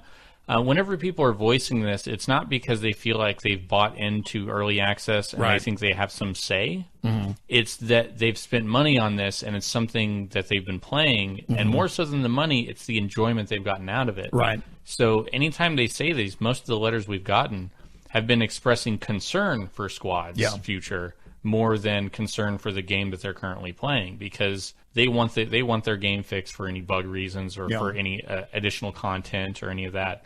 But a lot of them were concerned over, I don't want this to reflect poorly on Squad. And I mean, we're saying the same thing. We don't want anything to happen that would make it a product that new people would not enjoy and cause them to have, ill opinions of. Well, I know that the one of the concerns that has been voiced repeatedly is right now the press loves Squad. You cannot read an article about an early access game without them just praising Squad up and down. I mean, you've seen it. We've read articles where they have said Squad has done a better job with early access than Minecraft has.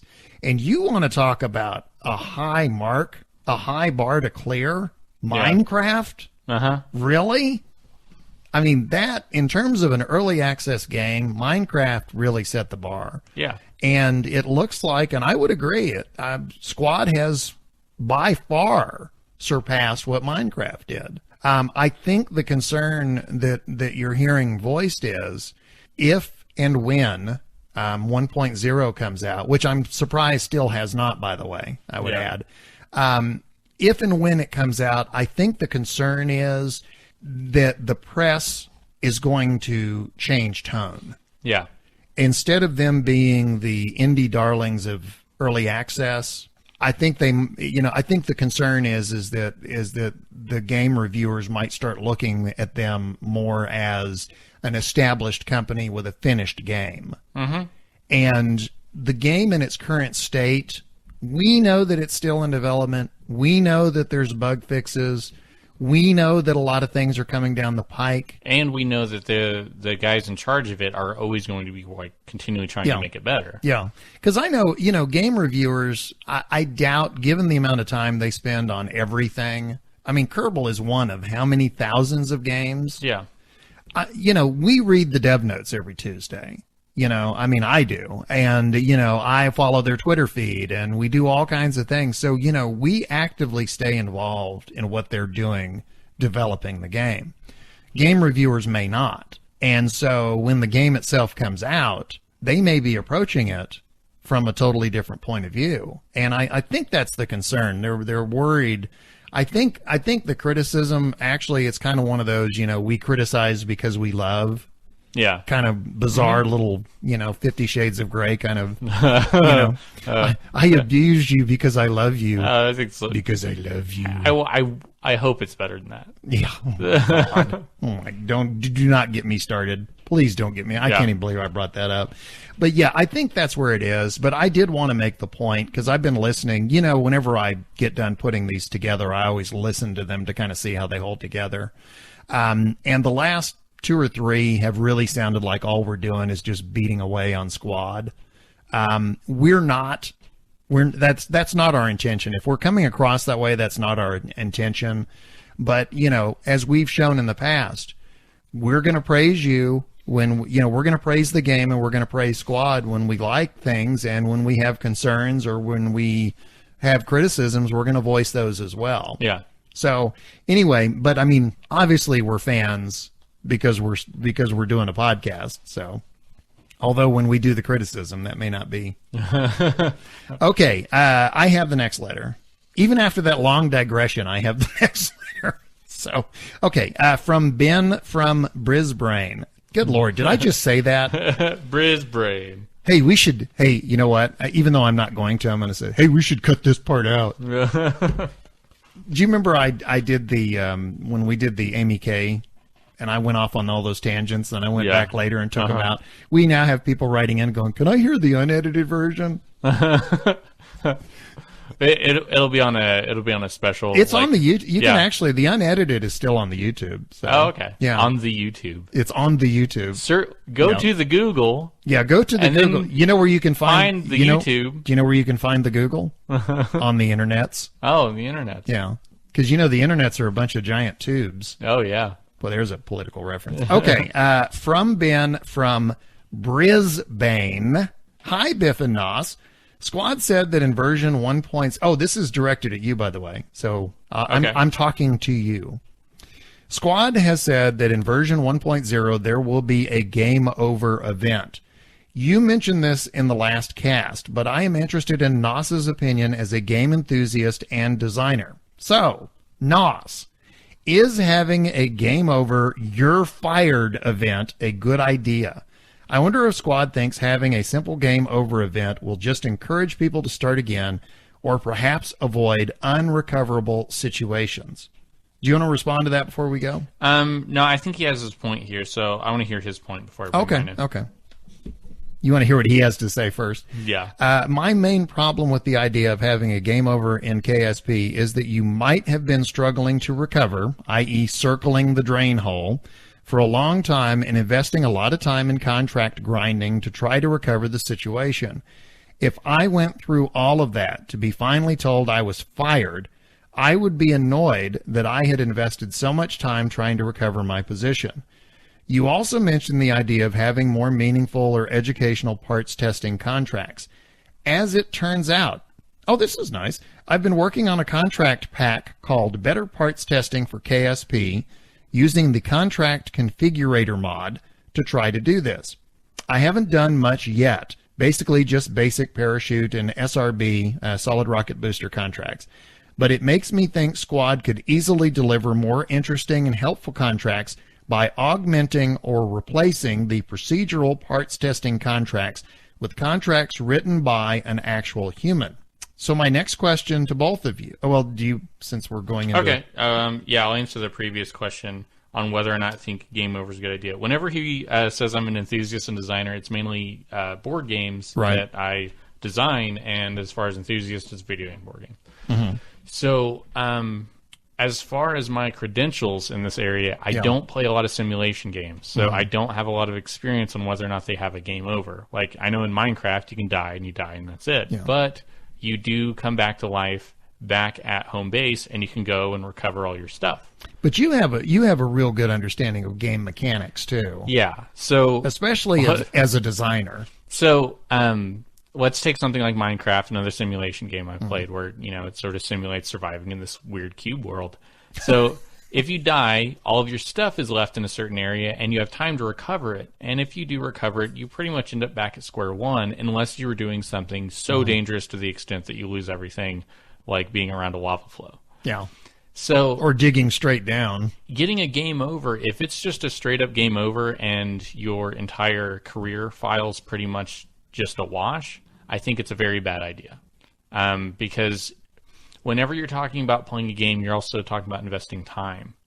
And if for a new player, if you were to invest a lot of time and you think you're doing well, or it's starting to go very poorly, and you're eventually just told, you're not allowed to play the game anymore. You're going to have to start over from the beginning. Right. Well, to be told I'm not allowed to play the game anymore because I did so poorly, it can be very discouraging to try again. Some people will rise to that challenge and say, oh, I think I can do better this time.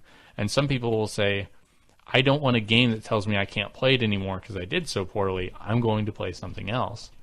I'm not saying that this appeals to certain kind of people that only want to play easy games, but whenever you're trying something new, because there aren't many things like Kerbal out there, when you're trying something new and it doesn't go well and they shut you out, you're basically fired.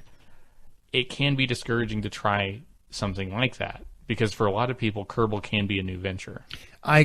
While you were talking, I had a question and then answered it myself, but I was going to toss it out there in case someone else had the same question. Yeah. Somebody might ask if the "you're fired" game over feature is implemented.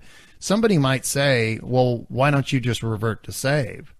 Sometimes you can save at a point at which, if this is an option, if this is coming, you may have saved at a point where you cannot avoid it no matter what you do. You may not be able to go back enough saves, or if you don't have the experience as a player, which, I mean, not having the experience could be the reason you got fired, is you don't know how far back to go to completely recoup from having that loss. Yeah. So it can be discouraging. Now, asked and answered.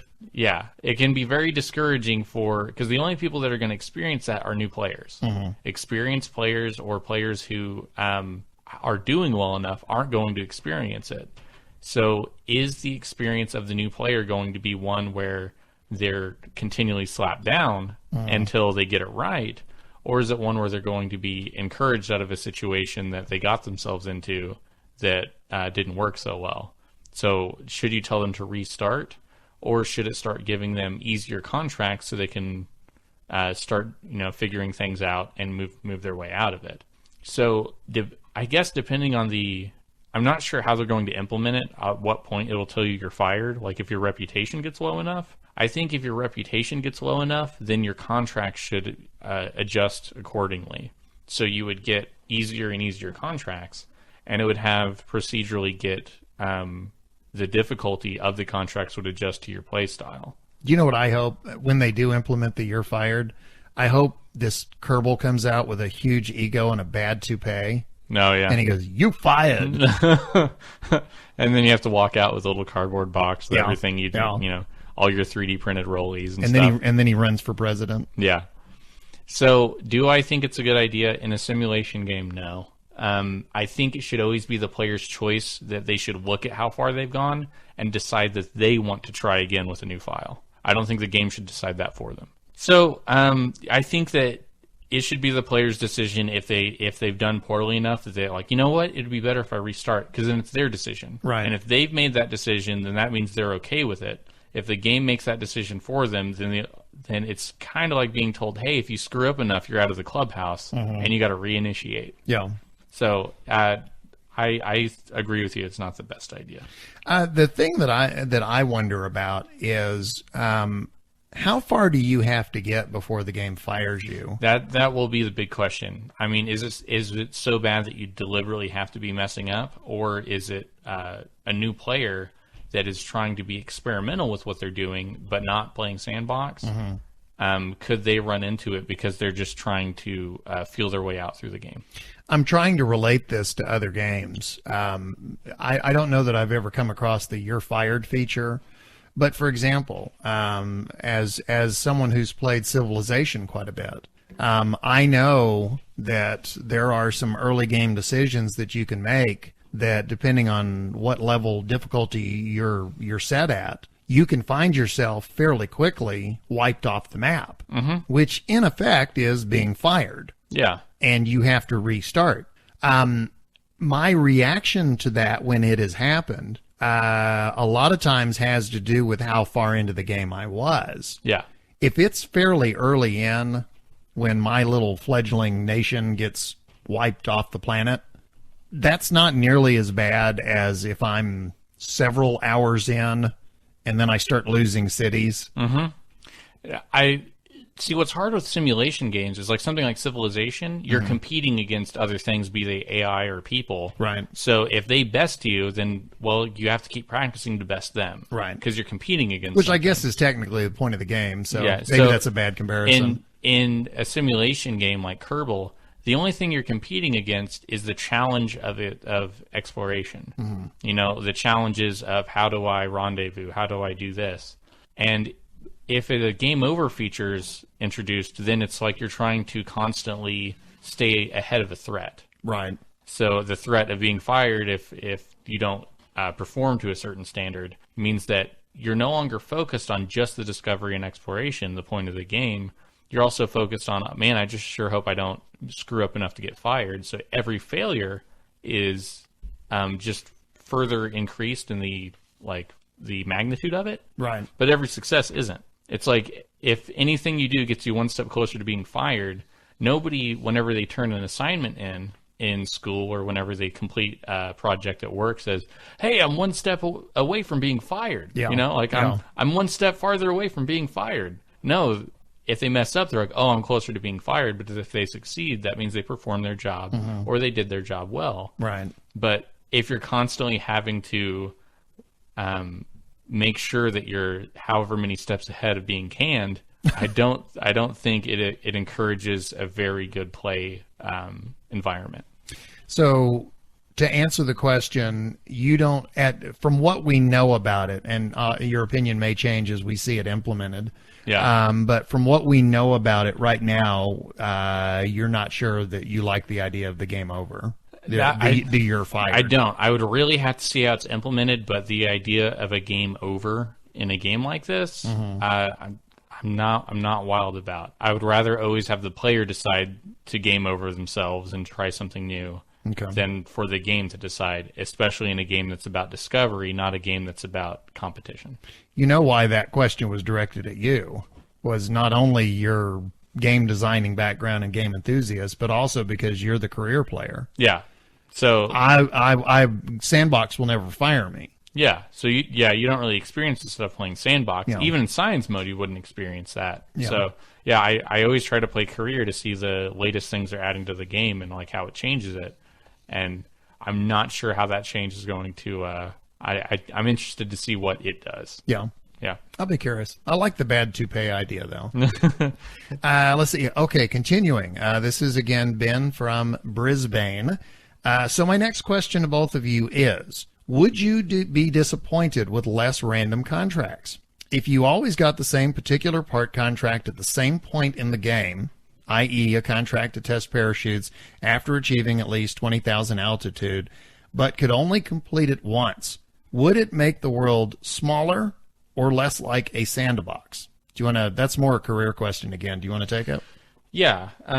I would say that if I did the contract correctly, I wouldn't have to do it again. Right. Running into the same contract twice, it's basically, I'm just doing the same thing, and hopefully it earns me the same amount of money. Does he mean the same contract or the same type of contract? I'm not sure, because if it was the same type of contract, you start to get into rough turf, unless it's like each parachute. Oh, wait a minute. If you always got the same particular part contract at the same point in the game, I think what he means is every time you start. Like when you first start, after you test this parachute, the next one would be test this parachute. No, because if I was playing the game, I wouldn't be starting career mode over again very often. Right. So I would only have to do those once, and if I ever did those again, I would only be more efficient at those, and I would know at what point in the game I'd have to run into which part contracts. Well, that's part of why I stopped playing science mode, was because every time I had gotten to the point where I knew exactly which parts I needed at which point. And I mean, it got to the point where I was literally, it was like, It was arbitrary. Well, I am to the point, to use a different game, I can play the very first level of Super Mario Brothers blindfolded. Mm-hmm. It's the later levels where I started to have, because I played that first one so many times. Yeah. And that's how I am with science mode now. Anytime I start science mode, I know, it's just boom, boom, boom. I know exactly what to unlock and in what order. Yeah. And that's why I kind of went, well, now I need to be in Sandbox. I don't know, in a game like Kerbal that has a lot you can do, it's not like a game where, like an RPG where you would start over to play a different class. Yeah. Once you get those certain achievements and you have the funds and you have all that going, you're not going to really come back to those. Mm-hmm. Because, a lot of people talked about how they did parts testing for long enough until they didn't have to do it anymore. So I think doing each of those once, no, that would be fine, because it's not like you could, the way it's currently set up, it's not like you could get, rated a C in it and not make as much money if you would have gotten an A. You're either going to pass or fail. Okay. So, no, I think that would be fine, because if the most important part would be the amount of science, reputation, and funds you get from them being adjusted to where you could only do that once. Right. If it was adjusted accordingly to where it gave you enough funds, but not so much that you would not need to do the other ones, then yeah, I think that would actually be a pretty good way to do it. You know, that brought up a question, and I want to toss this out to the listenership. I would love to hear your opinion on this. Is career mode, is that the mode that you intend to always play the game? Or are you going to play career mode like I did science mode as a prelude to playing sandbox? Like once you feel you've reached a certain point, would you no longer want to play it anymore and then move over to sandbox mode? My question would be, would you get to, I mean, obviously if you're going to restart contract mode over and over and over, I mean, are you going to get to a point where it's just, like I said, you know exactly what contracts to do and what buildings to upgrade and exactly what to do, to the point where the fun factor becomes very repetitious? Yeah. Where you get more into the setting your own goals in sandbox. I'm curious. I would like to hear some opinions on that. Well, that was it for the letter. Ben from Brisbane said, thanks. P.S. Good idea on setting up the Patreon account. Yes, and thank you to everybody who's donated. P.P.S. Thanks for putting me onto the Space Rocket History podcast. I am listening to all of them. That is a great podcast. Yeah. So, especially if you're a space buff, which I is. Ben from Brisbane, thank you so much for the letter. And you've got the next one. From Misha. Hey guys, catching up and just listening to Nos run through his progress update and the early launch to X meters contracts. 2 points. 1, his spaceship is totally over the top. Instead of fuel tanks and engine, just use the booster. Much cheaper, which in the early game is important. Then tweak the thrust limiter and amount of fuel to reach the height you want. Also, if you angle the launch just right, you'll land in the ocean, which usually means that you can recover the entire vessel instead of having the booster explode. Have you found that to be true? Landing in the ocean, you can recover? I didn't think it could, but I trust Misha on that. Okay. So, I mean, maybe it is, and I just didn't notice. Misha, you're in high regard. And 2, I fully agree that if you don't know if there's staggered contract heights, most new players won't be aware of them. While a lot of games have these sort of hidden features, it would be better, in my honest opinion, if the contract had a primary objective, launch to 500 meters, and a secondary one, stay below 10,000 meters. You know, that's a good point, because, I mean, even old players didn't know that. Yeah. Yeah, that's a good idea to put that secondary objective in there. For example, you'd still get the contract completed even if you failed the secondary objective, but maybe fulfilling the secondary objectives for a contract would net a small bonus, with the side effect that players are guided towards the follow-on contracts instead of literally shooting past them. Keep boosting, Misha. That's funny, because in his first point, I was about to say, well, the main thing I was talking about is no one would know about that. Yeah. So you would pass the, with the most basic rocket, like what I thought I would build, like whenever I first started the game, I passed the first contract, and without signing up for it, without knowing that it existed, I would have passed the threshold for the second one. Right. So yeah, and the second point is like, yeah, if you make a limit between this and this, then yeah. So I mean, it's almost to the point to where those kind of contracts could almost auto accept. Yeah. To where if you're to launch the first rocket, even though you only accepted the 5,000 because it was the only one around, you would also get the 11,000 because you passed that certain area. That's an interesting idea. To the point to where it's almost like those are achievement contracts, like milestones. Right. So instead of, hey, you have to sign up for this contract and do it, there are just certain, hey, there are contracts for parts, but there's also milestones that if you get past those, you just automatically get funds. So that, and they wouldn't take up a slot in your contracts, but I don't know. It could have been, 6 of one, half dozen of the other. So. Well, he signed off by saying keep boosting. Yeah. I want to keep boosting your idea about the scalable difficulty, because every time I think of that, I like it just a little bit more. To me, that solves so many problems. That answers so many questions. I like the idea of contracts with scalable difficulties and adjustable rewards. Yeah. Of all the $1 million ideas we've tossed out, which, I mean, I'll be the first to admit, some of my $1 million ideas aren't worth $1, much less $1 million. I mean, that was the shining idea.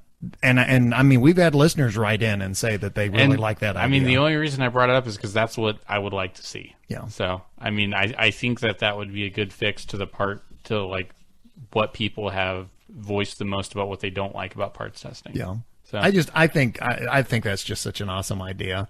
There's the other idea that I had that I would love to see. I jokingly called it the Cold War mod. But, I mean, I would love to see a level in the game where you're actually competing against, kind of like Civilization, you're competing against other nations. Mm-hmm.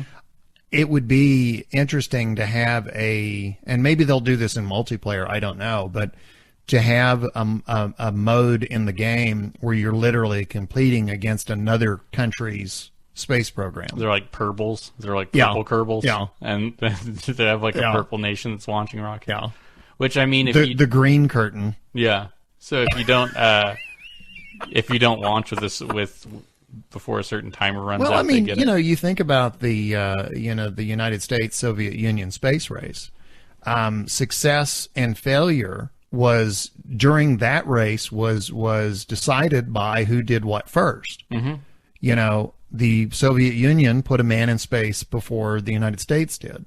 The Soviet Union put a satellite in orbit before the United States did. The Soviet Union did an orbital flight before the United. You get what I'm saying? I mean, it's the idea that you would be, and I don't know how you would do that. I mean, obviously you can't make this game. I can't imagine Kerbal being turn-based. That would drive me nuts. It'd be awful. But I'm just, the idea that you would have even an AI controlled other country space program, have it where it's actively competing to achieve goals at the same time you are. Mm-hmm. And I could see that being something where you have to achieve a certain amount of research and you have to get to a certain amount of funding and upgrading and, but actually have an in-game competitor. And again, that whole idea, I don't know how they're planning on doing multiplayer, but that may be what multiplayer is. Yeah. Rather than two people, doing everything cooperatively, maybe they're competing against each other. Yeah. I don't know. We'll see. I know they introduced destroyable buildings. So yeah. I think it's inviting it. Well, if you think about it, the ships have been destroyable since day one, so why not make the buildings destroyable? Yeah. Although, one question I have, we have questioned the intelligence of Kerbals in the past. It occurred to me just recently, what idiot builds his space center 10 feet from the launch pad? Every time I launch and, I see the space center drop away from me, I always think to myself, it wouldn't take, all I'd have to do is just slightly nudge my orbit over just a little bit. Yeah. And I would be raining down hellfire on everybody that worked at. I could take out the entire space program in one. I think you are having the internal dialogue of most office workers. What? Oh, wanting to destroy. Yeah, it's like yeah. Or every kid sitting in school. Yeah. Maybe if a well-targeted meteor or meteorite, took out the teacher. Meteorite and teacher is where meter came from, by the way. Oh, yeah. Somehow or the other, those two words got combined into meter. Okay, we've been doing some heavy stuff, so now we're going to relax and enjoy a story from Death Saber. This is cool. I love this.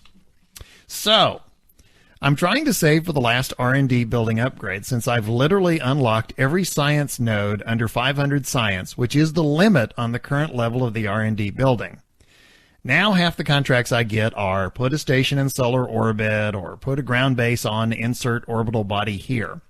Now firstly, why would I want a station in solar orbit? We have one Kerbin and short of a base on each body for those plant a flag on and transmit science from the surface of contracts, what's the point?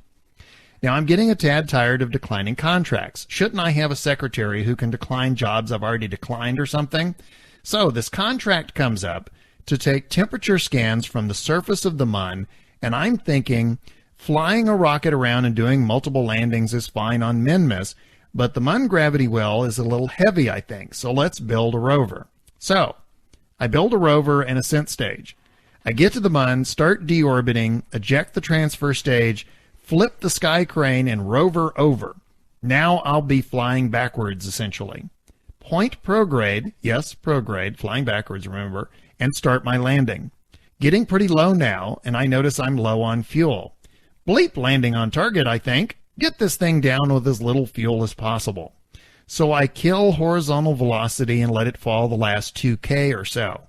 Once I'm down close, I start to look for my shadow. Nothing. Sun is too low over the horizon, and my shadow is lost in the uneven terrain. Well, I can still do this, I think. I kill my vertical by accident. How do you kill your vertical by accident? I'm going to kill my vertical. I meant to just slow down and hit the Z key. Start falling again, and now the ground is coming up fast. I try to slow down again, but I'm a little slow, so I hit the ground at about 7 or 8 meters per second and bounce back up. It's now or never, I think, and decouple the rover. As it falls away, I hit the gas and try and turn over, but nothing's happening. All the electrical charge and the only solar panels are in the rover. I'm out of power. After my engines burn out, I switch to the rover to see what damage has been done. Front right wheel is broken. That's a problem because with this design, it becomes apparent my rover is a little front heavy even though I stuck the batteries on the back. Oh well, I start my slow trundle along at about 2 meters per second. I hit the first target and do my science. Sweet! I hit the second. Nice! By this stage, I'm getting pretty annoyed with that broken wheel. It keeps dragging the ground and flipping me around, so I think I'll drive it backwards. I landed it backwards, and the wheel shouldn't give me too many problems if I pull it instead of push it. I should also point out that the third target was a little ways off, and there's no retrograde vector to aim for when navigating to a survey node. Halfway there, my wheel snags again and flips the rover. Please land on your wheels, I think. Please land on your wheels. Please land on your wheels. It landed, or rather came to a rest, on its side. Game over, man. Now I'll have to launch a second mission to complete the first. I'm probably not making much on this mission. Homer to your mobile, Death Saber. Yeah, that's something I love that. To do is make a rover. I still haven't done that. That is, I would encourage people, if you want to write in these kind of travel log stories where you to just tell us what happened. Yeah. If you want to write in, you don't have to express an opinion on something. Just describe something that happened, because a lot of times, you read these things and they're hilarious. So anyway, thank you so much. That's Death Saber, and that was a very good story about a rover. I feel like we're kind of going back in time now. Yeah. Because guess what we've got? I'm back. It's another Shade Challenge. In the middle of a long bus ride to school listening to the podcast, I looked up and saw a radio tower. I was curious how tall they actually were. 600 meters or taller. My challenge is to build the tallest tower you can. For a hint, if you drag the craft up, it can go through the roof of the VAB. Just to make things a little interesting, my challenge for the more experienced of you is to build the largest rocket you can. Postscript, just to give you something to do in your own Kerbal downtime, I recommend checking out Universe Sandbox 2, Postscript. Because of my absence, I feel like I owe another challenge. The sizes of wheels go in this order: tiny, landing gear, small, small, small, and supposed to be used to move the VAB. I want someone to find a use for those enormous round things. Postscript. One thing I think should be in the game is the ability to map a planet. Kerbals fling themselves onto the next celestial body before they know just what's off the coast. Good luck, and don't forget the snacks. Shay. Boy, that takes me back. Yeah. Don't forget the snacks. Yeah, it's been a while. Okay, so the challenge is build the tallest building you can, build the largest rocket you can, and then the last one was find a use for the large wheels. Yeah. Interesting. Okay. Well, if you accomplish any of that, please take a screenshot and send it to us. He mentioned the thing about mapping a planet. Yeah. I mentioned earlier in the program about the GIF that MaxMat sent out showing what the new landing wheels are gonna. One of the new landing wheels in and 1.0. He also sent out a picture of they're adding the resource mod. He also sent out, and this is, by the way, if you look on our Twitter feed, you can see both of these. The GIF and the picture that I'm talking about are both there. But it's a picture of the Mun from orbit. And it shows all of the resources show up as little dots, little concentrations of dots. And there's a little dialogue window off to the side. And I scrolled in. The picture was relatively low res, so I wasn't able to get a whole lot of detail, but I was able to read enough to where it said, I think it said iron ore, and then it was like the density of it and things like that. But yeah. I have to say, I'm intrigued. When I said earlier, I've got a guy standing on the Mun right now. The one thing about it is when you actually get there, there's not much to do. Yeah. You know, you can take soil samples and put up flags and things like that. But I mean, once you're actually there, there's not that much to do. So the idea of actually being able to try and target areas that are resource rich and actually being able to do something with them, that will be interesting. I'm as much caution as I have expressed about 1.0. That is one thing, the resource aspect. And I understand there's cathane. I know that's all out there. But I'm talking about in the official 1.0 version of it. Yeah. I'm very intrigued to what resources are going to be like. I'm very, especially now that I've seen the map, because, you know, there's areas where there's heavy concentrations of resources, and then there's areas where there aren't. As much as I like to try and do pinpoint landing, that's going to be interesting. Yeah. So I'm curious. Did you see the picture? No, I haven't. Okay. You don't read our Twitter feed. It's okay. Like I say, 4 days in a row without a computer. And a smartphone. Yeah, no smartphone. So I basically go 4 days without internet. Wow. And then I come back. How can you handle it, man? I don't know. It's like it's like Little Nos on the Prairie. Yeah, I read a lot. I guess so. Hey, I'm curious. This is an aside. I remember the book I gave you, Old Man's War. Yeah. I haven't started yet. I'm finishing the book I'm currently reading, which is not a long one, so I should be done with it in a week or two, and then I'll be on to the next one. Okay. For folks looking for a good sci-fi book to read, recommendation: John Scalzi, Old Man's War. I didn't read that book. I devoured it. Yeah. Great book. Loved it. So anyway, I didn't mean to do a recommendation right there, but since it came up. Yeah. But since you've got so much time to read, I was just curious. Yeah. I remember I gave it to you, and it was like, you must read this book. Yeah, it's not a keeper book. Yeah. Well, talking about good stories, let's move on. Amy Kay has given us another episode of A Kerbal Life. And I did this to you last time, and I loved your answer, so I'm going to do it to you again. What happened in the last episode? They found out that they needed to do things in space with the ships, and one of them was in trouble. Rendezvous. Sounds good. Let's roll it. Kerbals continue to hold their breath for a questionably long period, watching Lunar 1 prepare to dock with a refueler ship and head down to the Munner landing everyone wants to see. A procedure never done or even attempted before.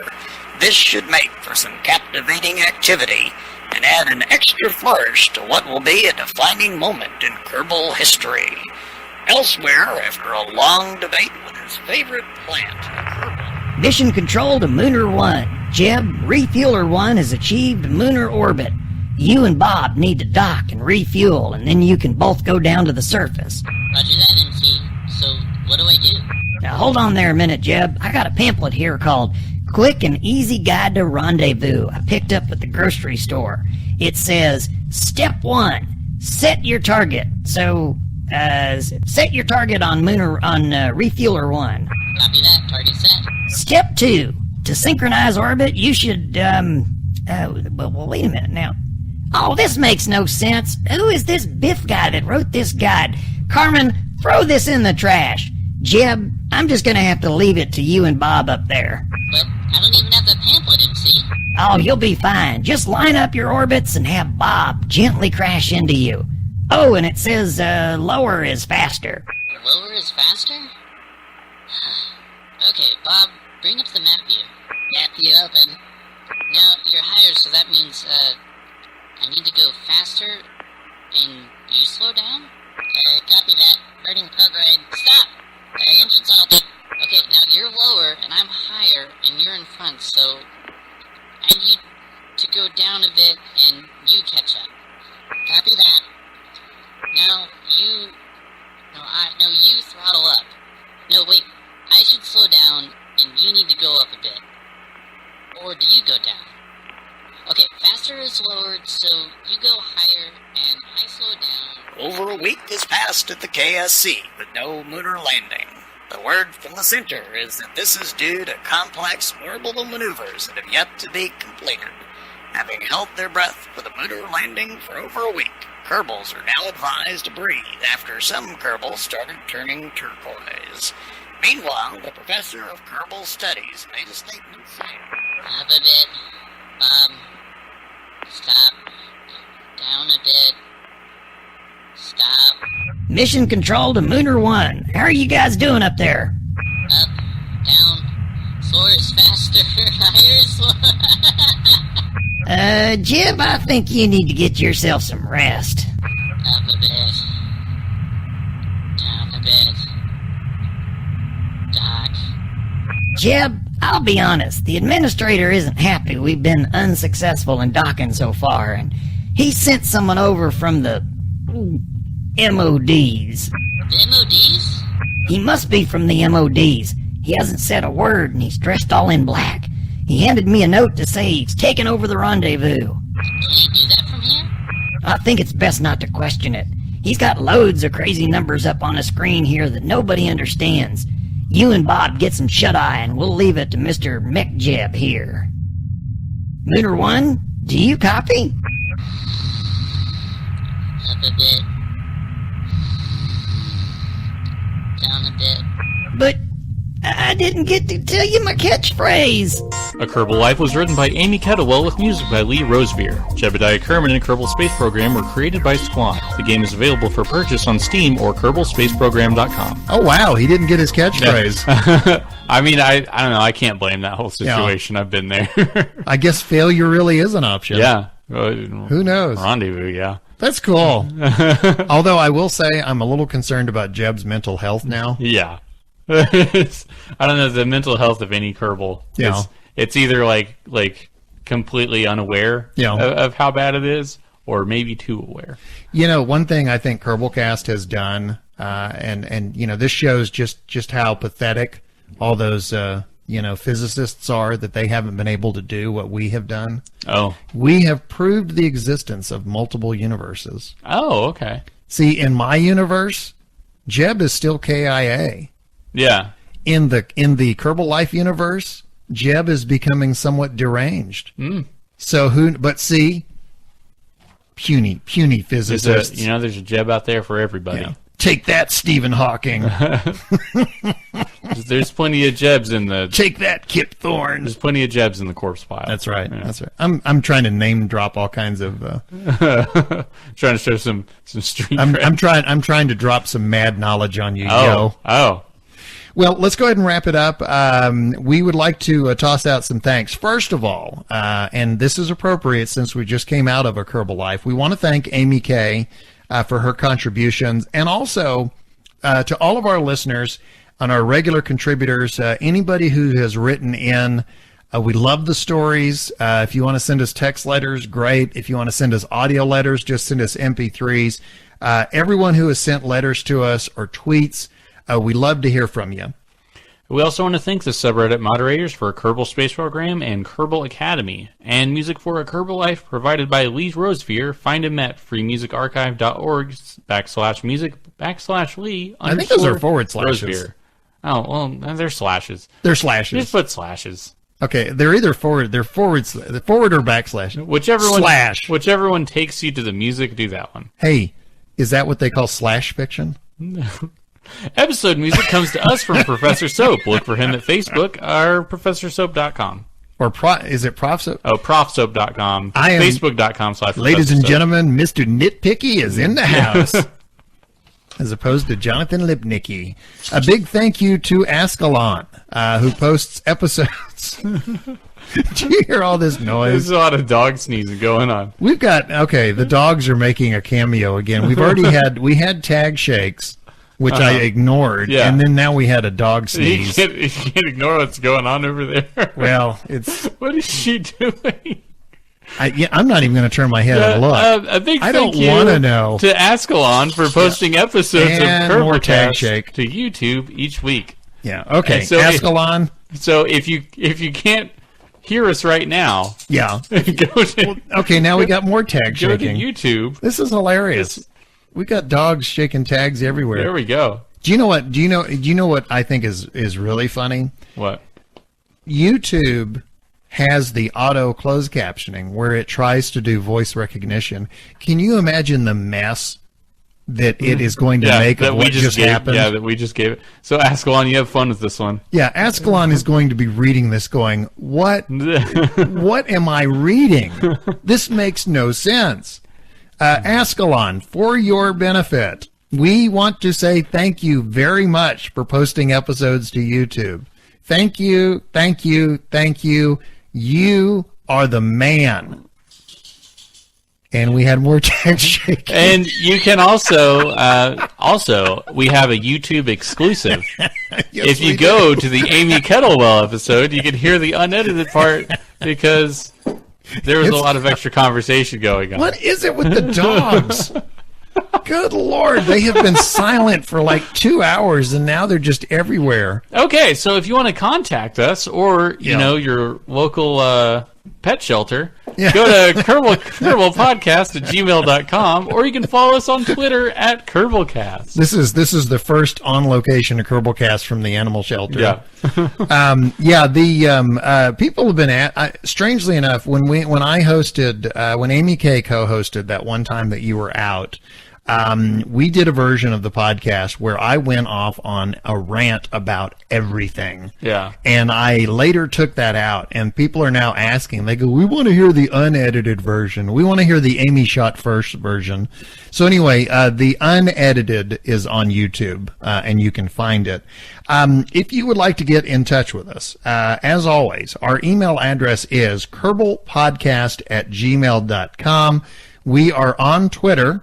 Nos is not, apparently. You're not often. It. Yeah. When you get a pass because you spend a lot of time on the road without a smartphone. But on Twitter, we are @Kerbalcast. You can also subscribe to us on iTunes, and all episodes of Kerbalcast can be found at kerbalpodcast.libsyn.com. You can also look for us, as we've talked about. Go on Steam. What is it? Username? Yeah, handle. My username, my handle is Biff Aldrin, 2 words, and his handle, 2 words. Nostromo. Nostromo. Nostromo. Check in with us if you see us playing. Be sure and let us know. Occasionally, I like to, if I see somebody is playing Kerbal, and they're on my friends list, I'll send them a video request and watch them play. You're welcome to watch me play. Say hi. Again, the chat responses may be a little delayed, as I'm trying not to get ships slamming into each other or not crash into surfaces of things. But yeah, definitely get in touch with us on Steam. Oh, I will say that I'm almost always listed as online. Mm-hmm. It doesn't mean I'm at the computer, but I'm always online. So I've had people message me like days later, been like, "Oh, yeah." So as far as me being online, not in a game, but just online, I'm pretty much permanently on sandwich time. So if you catch me, hey, that's cool. Otherwise, don't be offended because I'm probably just not there. I'm glad you said that. I didn't think about that, but Steam is usually running in the background. Even if I'm not playing, I've usually got Steam up, and I don't know if that shows me as active or not. It probably does. But a lot of time, but if it just shows me as online but not actually playing anything, chances are the laptop is on. I may or may not be anywhere near it. Yeah. So anyway, if you do message us and don't get a response, we are probably otherwise indisposed, and I don't even want you to speculate as to what that may be. One last thing. If you would like to kind of help us cover the cost of putting out Kerbalcast every week, last episode, thanks to Nos. Nos is the one who put this together because you know the internets. You went 3 days a week. 3 days a week. You went to Patreon.com and you set up an account for us for Kerbalcast. It is not a radio-friendly, audio-friendly web address. So simply go to Patreon.com and just search for Kerbalcast. We have had people donating already. Thank you so much. It is trust me, $1 is a huge help. Yeah. So as much as you want or as little as you want, it is greatly appreciated, and thank you very much. Well, that wraps it up for episode 38 of Kerbalcast, Jewel Ascending. Our CMP, Command Module Pilot, is, as always, Nostromo. And I am your LMP, that's Lunar Module Pilot, Biff Aldrin. We will see you again next time. Until then, happy Kerbaling.